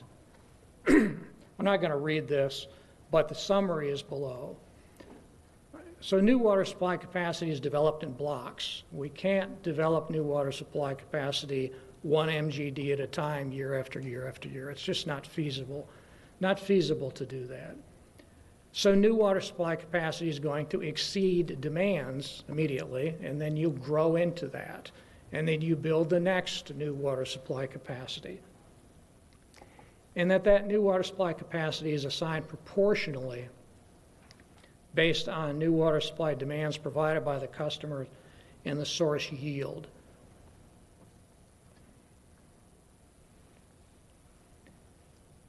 The contract goes on to identify what needs to be changed. So like I said, kind of a cookbook methodology. So once the authority approves a new water supply source, we need to issue the addenda, and that would be an increase, an update to Exhibit B, which is the table here, which shows what the customer's allocations in the Peace River facility are. So as those allocations increase, this table needs to increase as well. We need to update the cost allocation percentage table in Exhibit F. And you can see that Exhibit F has each one of the Peace River facility the original facility, the PRO, and the REP, and the cost allocations for each customer in each of those projects. And so we will need to update that. And then, of course, in Exhibit H, you identify the water allocation by project, and it includes those same metrics, the original Peace River facility, the PRO, and the REP. So we will need to update those tables in preparation for the new supply. So here's how it's been done in the past. The original Peace River option, 12 million gallons a day. Charlotte County paid about 90% of the cost to purchase that facility, and so they got 90% of the capacity. Northport paid somewhat lesser cost. They got that capacity. So it's a pay for play in this sort of thing. Peace River option, we allocated 6 MGD in capacity. Sarasota County paid the majority of that. They paid about 60% of the costs. They got about 60% of the capacity. The regional expansion program, same situation, 14.7 million gallons a day. Sarasota County heavily involved in that. So you pay for what capacity you receive. And then in the 1991 rebuild, Sarasota County and Northport split the cost on the new capacity in that, and there was only about 2 million gallons a day allocated for that project. So what we have today, 34.7 million gallons a day, and you can see in the graph below just the step up from the original 91 facility all the way to today. So again, not new territory we're talking about. This is not new territory, just something we have done in the past. But we have done it a little bit differently each time in the past. The original contract in 91, original master water supply contract, then when we did the Peace River option in 1996, there was a major contract amendment associated with that. In 2005, the master water supply contract was essentially rewritten completely to accommodate that 14.7 MGD new allocation, and Doug talked about that. We had a change in 2008, which actually reduced Exhibit C. If you recall, things were going like gangbusters up until about 2007. Then the economy tanked, and everybody re-looked at their demand projections, said, hey, we don't need the water we thought we needed, and so Exhibit C was modified. And then in 2015, we again amended the contract. It was a relatively simple amendment, included just a few of the exhibits and some minor changes in language in the master water supply contract, but not nearly the extent of the modifications in some of the earlier versions. So kind of a continuum of ways to get this done. The master water supply contract allocations today, we have Exhibit B shown here. These are the average day, peak month, and max day quantities. You can see the average day quantities, 34.7 million gallons a day in total. I want to point out the maximum day quantity is is almost 49 million gallons a day. Our plant can produce 51 million gallons a day. So we're getting pretty close to that. And that's one of the reasons, of course, that we're talking about, if we're talking about an 18 million gallon a day new supply on an average daily basis, we've got to build more capacity to treat that water than 18 MGD. We're talking about 24 million gallons a day or more to treat that. And then here's the Exhibit C that we have today. There's nothing in it. Nobody's requested any additional water up until this year.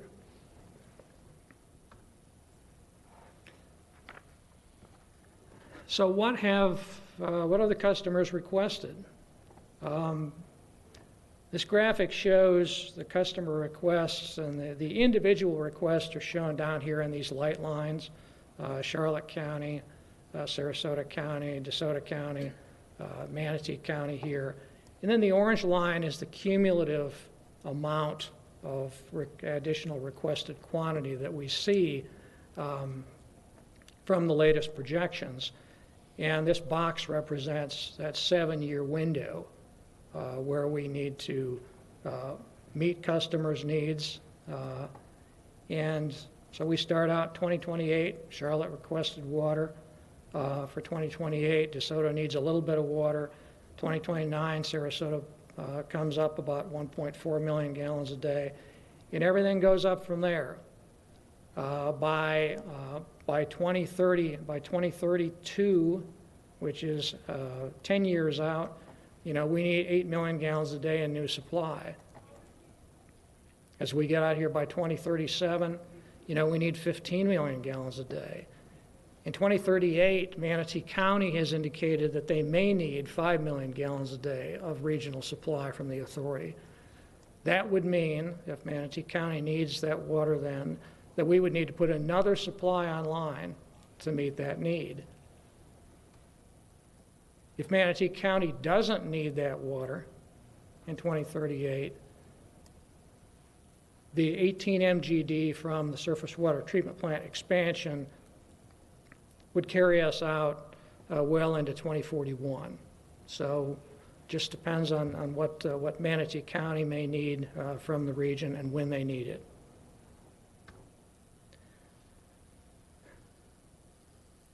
Fortunately, the board has been very proactive in moving a couple of projects ahead.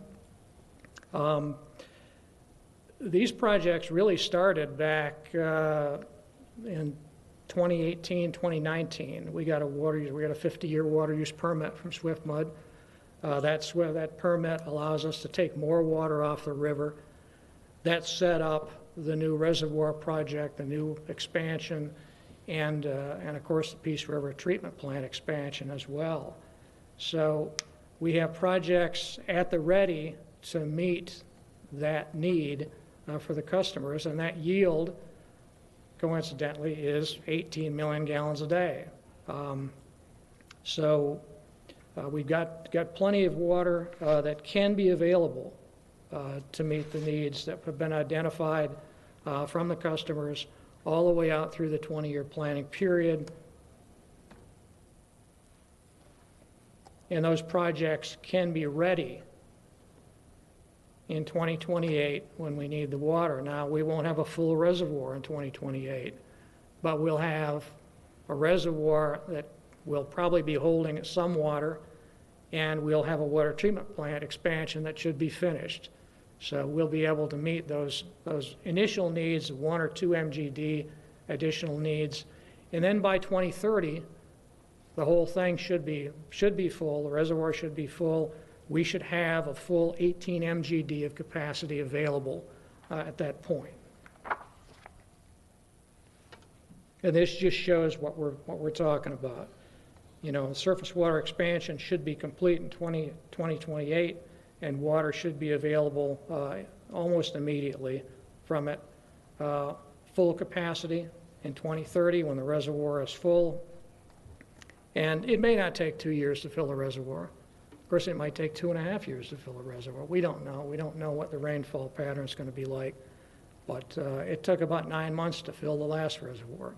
So I think we're in pretty good shape from that standpoint. So one of the things we need to do as part of this new water supply development is we need to modify a couple of exhibits. And Exhibit B, as I indicated, is your capacity in the Peace River facility. And Exhibit C is future requested capacity from the region. And as we walk through Exhibit B, we see in 2022, we see the 34.7 million gallons a day. And we go up a little bit starting in 2023. DeSoto County has some additional needs, not huge needs, but needs that we can meet right now with pool water. And by 2028, Charlotte County needs water. They need almost 1 MGD, about 1 million gallons a day in new supply. And then by 2029, Sarasota County starts to need water. So we see things ratcheting up from there. Now,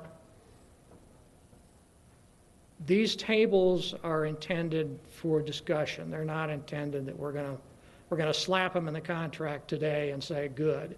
But what you see here is you see a jump from 37.7 million gallons a day in 2029 to the full 52.7 MGD that would be available from the addition of that 18 MGD supply in 2030. That jump isn't a jump in demand, it's just a jump in available supply. And we're going to need to talk probably quite a bit more about how that's accommodated in the funding, the financing for this. But I wanted to clarify what that is. And you can see that over in Exhibit C. We're at 3 million gallons a day by 2029, and then it jumps to 18 MGD. So we can move that out, we can adjust it, we can do a lot of things with it, but it's in 2030 right now because that's when we'll have new capacity, that 18 MGD of new capacity available. Mr. Chairman. Yes, Commissioner Dougherty has a question. Okay. If you don't mind, Mike, just to stop you there, Mike and I had a conversation this morning over these tables, and if you look at Charlotte, you'll see you get down to 2030, and numbers look 2031 reasonable increases, similar to Sarasota, and then all of a sudden in 2032 we jump from 2031 at 20.1 million to 27.2 million, 7 MGD increase. Well, we're not going to be that thirsty in 1 year, I don't think. So the key is going to be just the distribution of those. We talked about that this morning, Mike. Right. We're going to do these capacity increases in blocks, and you indicated we have to have this ready by 2030, the 18 MGD. Would it be reasonable for I get back with administration to sit down and look at what our allocation is going to need to be between then and let's say 10 years out, 2032, yeah, and determine that number so we get a more accurate allocation number. We won't need the 27.2 till 2042, another 10 years down the road. Yeah. That would probably, is that a reasonable approach? Yeah, I think it is a reasonable approach. Charlotte requested indicated that they needed about 11 million gallons a day in new supply from the authority. In the next 20 years? In the next 20 years. It all goes to how we structure the financing on this. I mean, it's got to all be paid for by 2030. But we can, and Ann's going to talk about this a little bit more, we can wrap the financing in a whole bunch of different ways so that we can ease into the rates that might be required for that. One more follow-up, Mr. Chair. And we're talking this morning about the options on expansion, and we're looking at possibility designing for, 24 MGD. right, in this next go-around. Right. So that, if we design to the 24 MGD, you need 18 by 2032, correct? Well, we need 18 million gallons a day by 30. 2042. No, I'm sorry, by 2037. 28, 30, somewhere when we're filling the reservoir. Yeah. So if we design it for additional 6 MGD, which is really what it looks like, we have maybe the option, that alternative 10, that would obviously pick up the possible need from George here for the 5 MGD. Yeah, let me clarify what we're talking about in that. The 18 million gallons a day is the reliable average daily yield of the new surface water system, day in, day out production. The 24 million gallons a day that Chris was talking about is the plant capacity. That gets us up to that max day that we need in there. That isn't, so that 6 MGD in there isn't really available average day capacity. I understand that. Yeah, thank you. Okay. Thank you, Mr. Chairman.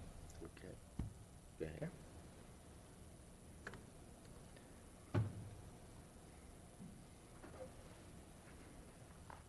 So the projects we're talking about, of course, are the Peace River Reservoir expansion. And in the CIP now, it's about $344 million. And the Peace River Water Treatment Plant expansion, that 24 MGD option, the top-ranked option with the membrane filtration is about $103 million.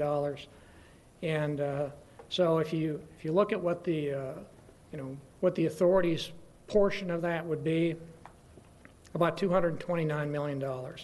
And of course, we're going to be looking for how to reduce that number by getting some outside funding in addition to what we hope to get from SwiftMud, and that would yield about 18 million gallons a day. What I'm going to do is turn this over to Ann, and she's going to talk about our funding needs, and they include not just these 2 projects. We have 2 pipeline projects that we're working on right now. And so it makes sense to kind of look at the total funding need that we have and roll all that stuff together. And so she's going to talk about that in a little bit more detail. And then I'm going to come back and kind of wrap it up with the next steps for this. So are there any questions on what I've gone over other than what we've got? Well, I know that we have to always rely on our members' projections, and that's just not an easy thing for them to do. But I think our members need to be very, very blunt with us and let us know as soon as possible when they're comfortable telling us what their needs are going to be. Because there was a time when we thought maybe we just needed to do a 5 or 6 billion gallon third reservoir. Now we're doing a 9 billion gallon because the world is changing. A lot of people want to move here, and people changed, our members changed a bit what they thought their requirements were going to be in the future. I think the other critical link to this is we have always been very fortunate with SwiftMud and their ability to usually come up with about half the money. And I think, and maybe this is what Ann's going to talk about, we really need to get a comfort level because they're going to have an awful lot of people coming to them more frequently for greater amounts of money. And these are big, big chunks of money. And we have always, you all have always made sure that any rate increases are delivered slowly over time. So maybe just a little bit of a discussion about that. Where the money's going to come from, what happens if SwiftMud can't give us as much as we anticipate. Are we going after the federal, state and federal funding sources? And what happens to our rates? And I know you can't crystal ball it, but just so we understand that a little better, or at least I do. The only one thing I would add on the SwiftMud funding is that funding. The only thing I would add on the SWIFT Bud funding, having attended their meetings, is the amount of money that is available for the project. And it's available, and we are in their funding plan now for the reservoir project. But the longer you go out, the less money they have. So they're spending down their reserves for these project fundings, and they're not able to, under the current scheme that they're collecting money on, able to build those reserves and maintain them. So there is a little bit of a competition to get in and get your money from the SWIFT Bud before the money runs out. Mr. Chairman. Okay. Commissioner Dougherty. Yes. Interestingly, I had the same conversation with Mr. Coates this morning. Your concerns. Polk County, Tampa Bay Water, everybody, and they're big numbers. They're asking for big dollars, as we will be. And so, you know, unless, and this probably migrates into eventually our legislative agenda for next session, where we, as a group, try to encourage our delegations as to finding ways of assisting all 5 water management districts in increasing their revenues. They have not been able to for years. I believe it was under Governor Scott. They were forced to go rollback, and so they have not grown. Their revenues have not grown with all this expansion of property values. So it's a chunk of change. So again, there's other ways they need to look at it. Federal dollars too. I think you're absolutely right on target. But I had that same conversation with Mike this morning. My concerns that SwiftMud won't be able to do what they've historically done. And we really appreciate them too. They've been great partners. It's just they have a lot of other people asking for large amounts of money as well. Thank you, sir. Okay, Ann.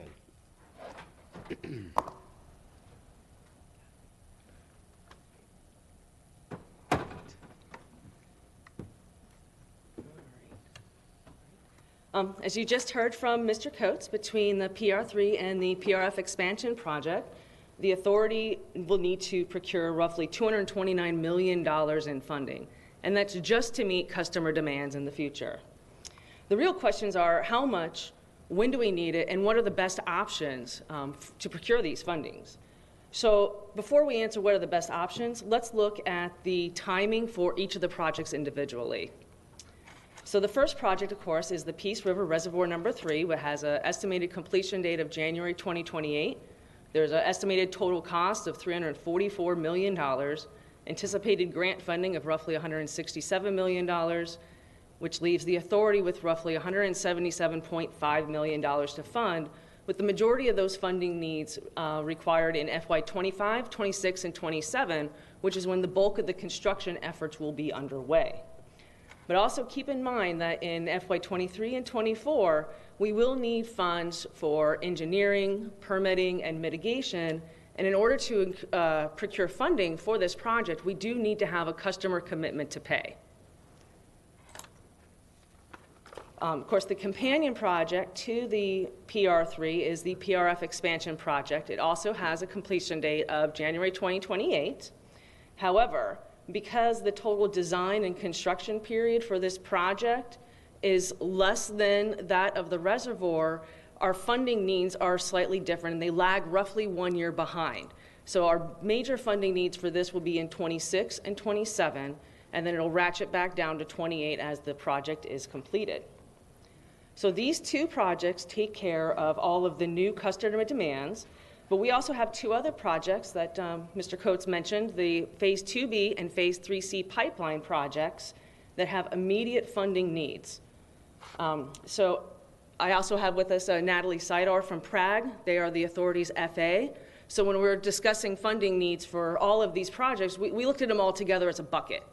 That's the best way to do it, so we can take care of certain economies of scale, certain efficiencies, and ensure the best option going forward for everybody. The next project is the Phase 3C pipeline project. The estimated completion date for this project is March of 2025. So anticipated total cost of $64 million, anticipated grant funding of roughly $30.4 million, leaving the authority with roughly $33.6 million to fund. The majority of those funds are going to be required in late FY23 through 25. This is Due to, as Mr. Knowles discussed earlier, this project is slated to be completed via progressive design build. So you have both construction and engineering occurring in tandem. This is due to the tight project completion schedule. The next pipeline is the Phase 2B pipeline. Its estimated completion date of March 2026. The anticipated total cost of $73 million. Anticipated grant funding of $36 million, leaving the authority with roughly $37.1 million to fund. Now, this project is also slated to be completed via progressive design build, but as we have more time on this project, the cash needs are roughly 1 year behind that of the 3C pipeline, so we have our largest cash needs for this commencing in late FY24 through 27. So in aggregate for all, just these 4 projects, the authority is going to need to procure roughly $293 million in funding through FY28. I know it's a big number, it's a big scary number, but don't worry. What makes it more interesting is each of these 4 projects have their own needs for timing and amounts. And so now that we've kind of gone through like what those needs are, we can discuss what the best options are going forward. Because starting in FY23, we have capital needs of about $13 million for those pipelines. Those needs then ramp up to about $45 million in FY25, or 24, I mean, and then FY25 through 27, we're going to need roughly $75 million a year in capital funding before ratcheting back down to a cool $19 million in FY28. I'm going to hand this over to Natalie now. She is going to discuss what our options are and our proposed funding strategy.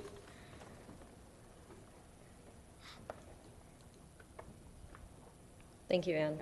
Good morning, Mr. Chair, members of the board. I'm Natalie Sador with PRAG, acting as the authority's financial advisor.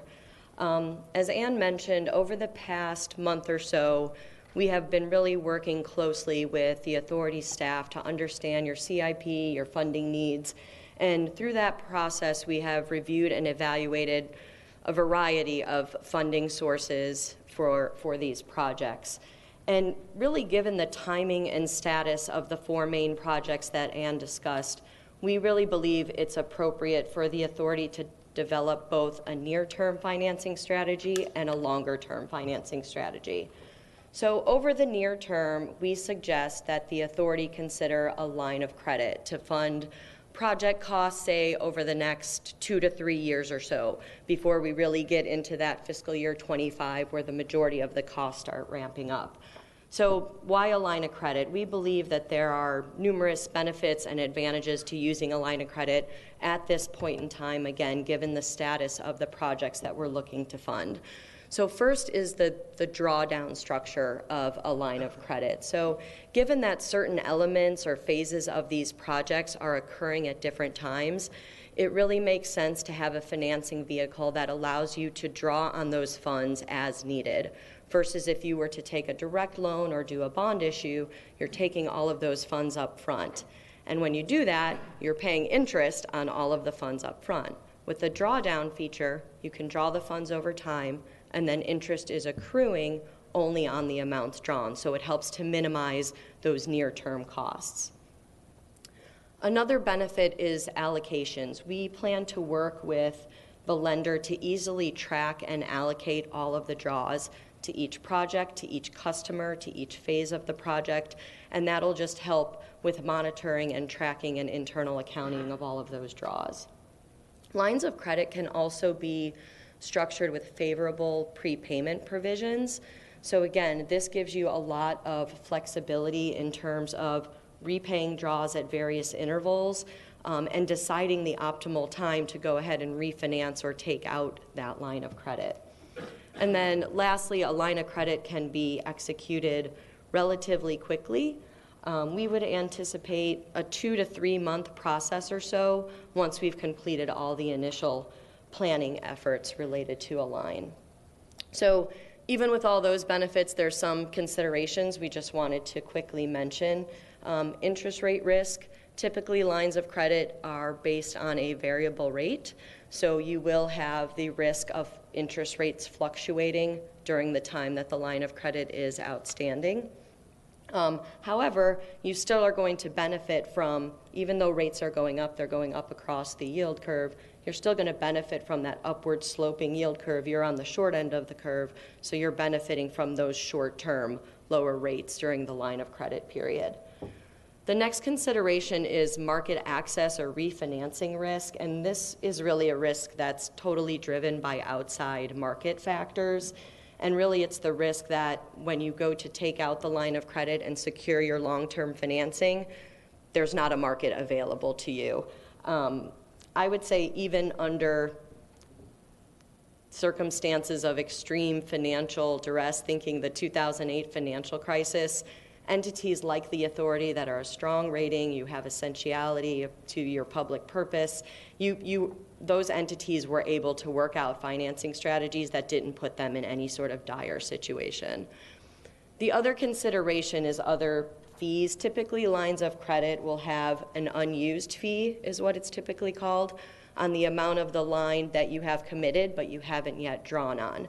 We have found, though, that banks are very willing to work with issuers to structure lines in a way that we want to balance the appropriate size of the line and what your expected draw schedule is, and then the timing and amount of those fees. So we found in our work with other lines of credit that banks are really willing to work with issuers to structure that appropriately.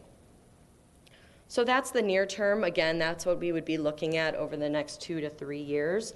And once that line is in place, we would monitor the status of the authority's projects. And really our goal there would be to really assess the optimal timing to take out that line of credit and put long-term financing in place. But prior to locking in any sort of long-term financing, we need to make sure we have customer approvals in place, commitment to pay for certain projects, of course the necessary board approvals, and then a reasonable amount of certainty related to project costs and timing. And those are really all the reasons that we're looking at a line of credit now versus locking in a bond issue or some sort of long-term financing at this point. So we would look to enter into a long-term financing or maybe multiple long-term financings, that could be an option, at or prior to the maturity of the line of credit, and again, in conjunction with the main funding needs associated with the reservoir and the Peace River facility expansion project. So if other projects and approvals are ready at that time, then we would also add those into that long-term financing. So based on what we know today, and this is ever changing and evaluating as time goes on, but we think your two best long-term financing options down the road would be a publicly offered bond issue and WIFIA. So both of those options really allow the authority to issue long-term 30 to 40-year fixed-rate debt, but also provide you with a lot of flexibility in terms of structuring the debt in a way that takes into account your existing debt and really help to manage those rate increases over time like we talked about. We would look to do things like capitalize interest, defer principal, and really our goal is to match the structure of that new debt with the assets or capacity coming online. Again, our whole goal in structuring is to soften those rate impacts so we don't see a large jump in any one year. And WIFIA allows for that same flexibility in terms of structuring and being able to soften those rate impacts. With WIFIA, the most significant consideration that we typically see is related to the federal requirements that you have to incorporate or comply with related to those type of loans. We have advised on about $1 billion of WIFIA loans for other entities. We've also analyzed WIFIA loans for certain of our clients, and it didn't work out for them. It resulted in higher project costs and or possibly didn't work with the type of procurement method that our client was looking at that time. Another factor related to bonds is the potential for green bonds. ESG, of course, is a hot topic these days, so we could also take advantage of the authority's envision process to designate green bonds if and when we do a public bond issue. And that just helps to expand your investor base and investor interest in your bonds. So again, this is really just a quick snapshot of our suggestions on the near-term and long-term financing strategy for the authority. Over the next few years, we'll monitor the market, we'll monitor your projects, and in the context of the progression of these projects and the associated funding needs, and then ultimately come back with a recommendation for a long-term financing strategy down the road. With that, I'll pass it back over to Mike. Well, or I'm happy to answer any questions. I think we may have some questions. Sure. But I just signed a $105 million WIFIA loan. Mm-hmm. Okay. And it was excellent for Sarasota County. I mean, I think this whole conversation is something like a juggling act as you, on a unicycle, going across a high wire and don't know where the end of the wire is. And I appreciate that. I can't imagine that we're going into a lower and lower interest rate world. It's going up. Mm-hmm. And so you offered these two, but also the credit line, because we need some almost immediate incremental financing. Mm-hmm. With all that said, when is the best time to begin the process of trying to secure these monies? But also, if on the WIFIA, it's got a drawdown feature, if we qualify for that, and I know it's a small percentage of people that do, we lived with that in Sarasota County, and we were delighted that we did succeed. The folks there did succeed. Do you secure the total amount and then just draw it down? And the second part B, is the rate fixed on the master amount borrowed? Help me with that. For WIFIA? Or yes, for WIFIA. For WIFIA, yes, it is fixed. And so, the thing with WIFIA, as you know, since you've been through it, we have to watch the timing cycles, mm-hmm. Correct? And you do have a lot of flexibility. You can defer payments. You can draw it down. There's definitely a lot of benefits to WIFIA. I think the largest concern for WIFIA in the authority situation would be some of those other requirements or compliance. My understanding with the progressive design build method, that could be an issue with WIFIA. That would be something we would have to work through. And really the 4 projects that we're talking about, you're not ready at this point to lock in any sort of long-term financing. The status of the projects, it's not the right time. There's approvals that still need to happen in order to lock in a long-term financing. Now, and again, that's why I mentioned multiple long-term financings. I do think we need a line of credit because you have immediate needs beginning in the fall. But again, with the line of credit, if a year down the road, 9 months down the road, there's certain approvals in place, members feel more comfortable with certain projections, maybe we can take out that portion of the line and lock it in, because as you mentioned, it is anticipated, at least right now, that interest rates will continue to increase. So if we see an opportunity that everything is set and in place to lock in certain portions or for certain projects, we can do that. And also, I presume, but you correct me, whichever route we go to, when it's appropriate, bonds or this WIFIA-type loan, it's always going to take that new, bigger increment of money and pay off the credit line, which got us through smaller hurdles. Okay. That is correct. And again, we can do that in increments. If we do a credit line and you draw $50 million, say for the phase 2B and 3C, those are the more immediate projects, and all of those approvals are in place and project costs are relatively certain, by next summer, maybe we evaluate and say, maybe we consider a bond issue or a WIFIA loan for that portion of it. So we would take out the line of credit for those draws and then continue to evaluate the options for the reservoir and the Peace River facility expansion. It can be done in multiple financings. And one last question, I'm sorry, guys. Incremental rate increases that are going to be necessary are also going to be critical, am I right? I mean, I live with this in my home county for the people that rate us for the bonds.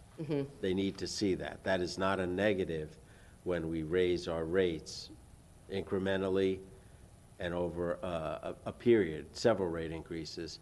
The bond, the people that rate us for bonds, that's the guaranteed source to pay the bonds. So that's a positive. That's right. Yep. The rating agencies who provide the credit ratings for your bonds look at that as a positive. They want to make sure that you have the ability and the willingness to implement the rate increases necessary to pay for the debt. But again, I feel like bonds and WIFIA provide you with the flexibility to ramp up over time. You know, I understand you don't want to have a large rate jump in 1 year. So we can structure bonds where we defer principal and then begin ramping up your debt service payments so that your rate increases can kind of follow that instead of getting a big hit in 1 year. There are certain financing vehicles that don't allow you to do that. SRF loans, for example, typically require a level debt service schedule. You don't have a lot of structuring flexibility. I don't think that would be a good option for you. We want to make sure that we have the ability to structure the debt not only to coincide with the timing of the new assets or capacity coming online, but that we're working with Stantec to make sure that the rate increases are reasonable. And both with bonds and WIFIA, we have the flexibility to move those debt payments around to achieve that. Great, thank you for all those answers, well done. Mike, do you go back now and wrap this up? Yeah. Thank you very much.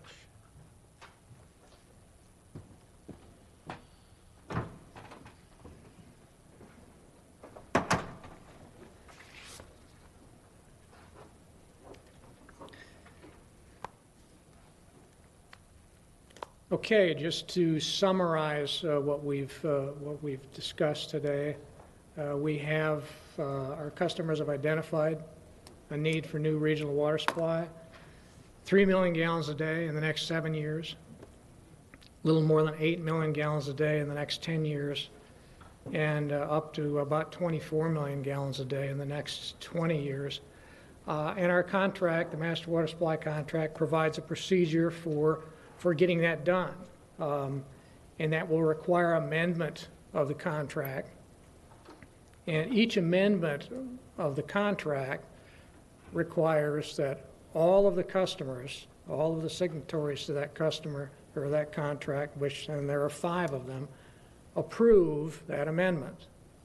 So if there are any holdouts, we've got to go back and forth and see what we can do with that.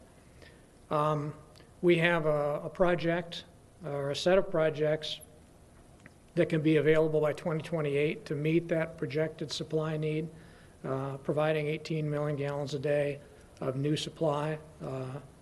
And we just talked about the funding options for the 2 new pipelines and the new supply capacity. And those, of course, funding options are under evaluation, and we're moving ahead with that. So what do we do next? The next part of this is we need to approve the water supply source project. I mean, we've been going along with the surface water supply source project for the last 4 years. The contract says we need to approve that project. We'll need to take formal action on that. We need to amend the water supply contract, exhibits B, C, F, H, and whatever else we think we need to put in there. Again, and that will require all of our customer approvals. And we need to establish funding for the project. Here's what we're looking at in timing. We got the July 29th administrators meeting, and we're going to be going over all of this with the administrators and getting input from them. At the August 3rd board meeting, we would like to go ahead and approve the project that we're moving forward with. We want to review and discuss the master water supply contract amendment. That would be the tables that we've got to modify, anything else that we have to do to the contract. And we want to also recommend an approach to the pipeline projects for initial funding. And Natalie talked about that approach. It's probably going to be that line of credit, but we want to get a little more detailed into that. In October, we would like to recommend approval of that master water supply contract amendment for the new supplies and release that to the customers for their approval. And we also want to recommend approval of pipeline project initial funding. We're going to need that money this fall for those pipeline projects, and so we need that line of credit to be in place.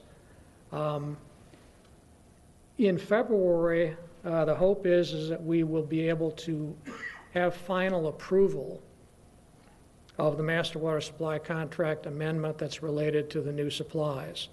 And I want to break this off from what Doug was talking about. The cleanup is entirely different. This is the master water supply contract related to the new supplies. And why that's important is that we need funding for the new supplies in 2024. In order to get funding for the new supplies in 2024, part of that funding is hopefully going to come from SwiftMud. And that means we need to get customers on board. And so in February, we hope to finalize those amendments. And that will put us in a good position for the Southern Water Use, or the Southern Region co-funding meeting with SwiftMud, which always occurs in early April, where they rank projects. If our projects have our board's approval and our customers' approval, we will rank high for those. And we'll hopefully get the funding that we need. If we delay that, then as Doug indicated, the more we delay these projects, the less likely we are to get as much funding as we can from SwiftMud, because a lot of other hands in that pot for money. So we got a hill to climb here, but I think that we can do that. So with that, Mr. Chairman, that's all I've got. If you've got any questions. Well, no, but I don't see any questions, but I've got a couple of comments. The four commissioners up here are spending an awful lot of time with our staff going over this.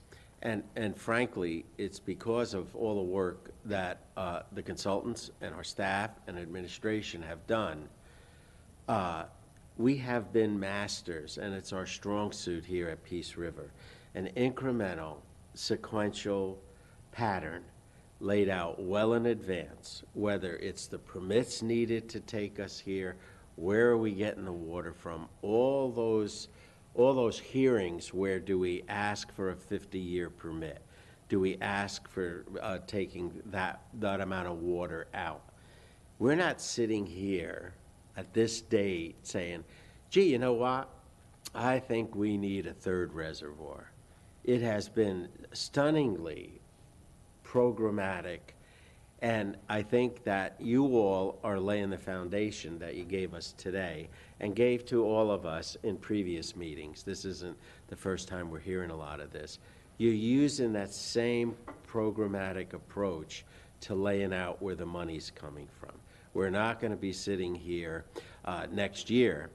Well, I won't be sitting here next year, but you all won't be sitting here next year saying, well, golly, we need about $600 million, and where's it going to come from? This is a great process that you all have laid out.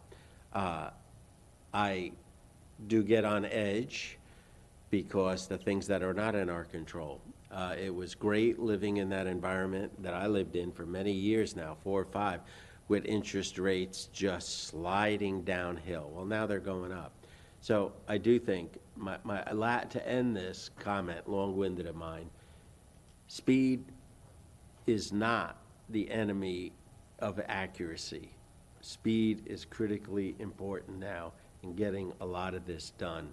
Unless I'm going to be very wrong after having publicly said this and the interest rates are going to plummet, in which case I will be delighted to come back and stand at the microphone and say I was wrong.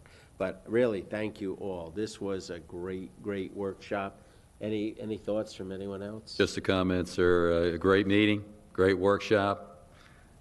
Good job running the meeting, sir. And I really appreciated being able to attend and participate. Thank you. Perfect. Well, with that, I think the workshop's over, and unless there's no other business, we are adjourned. Thank you.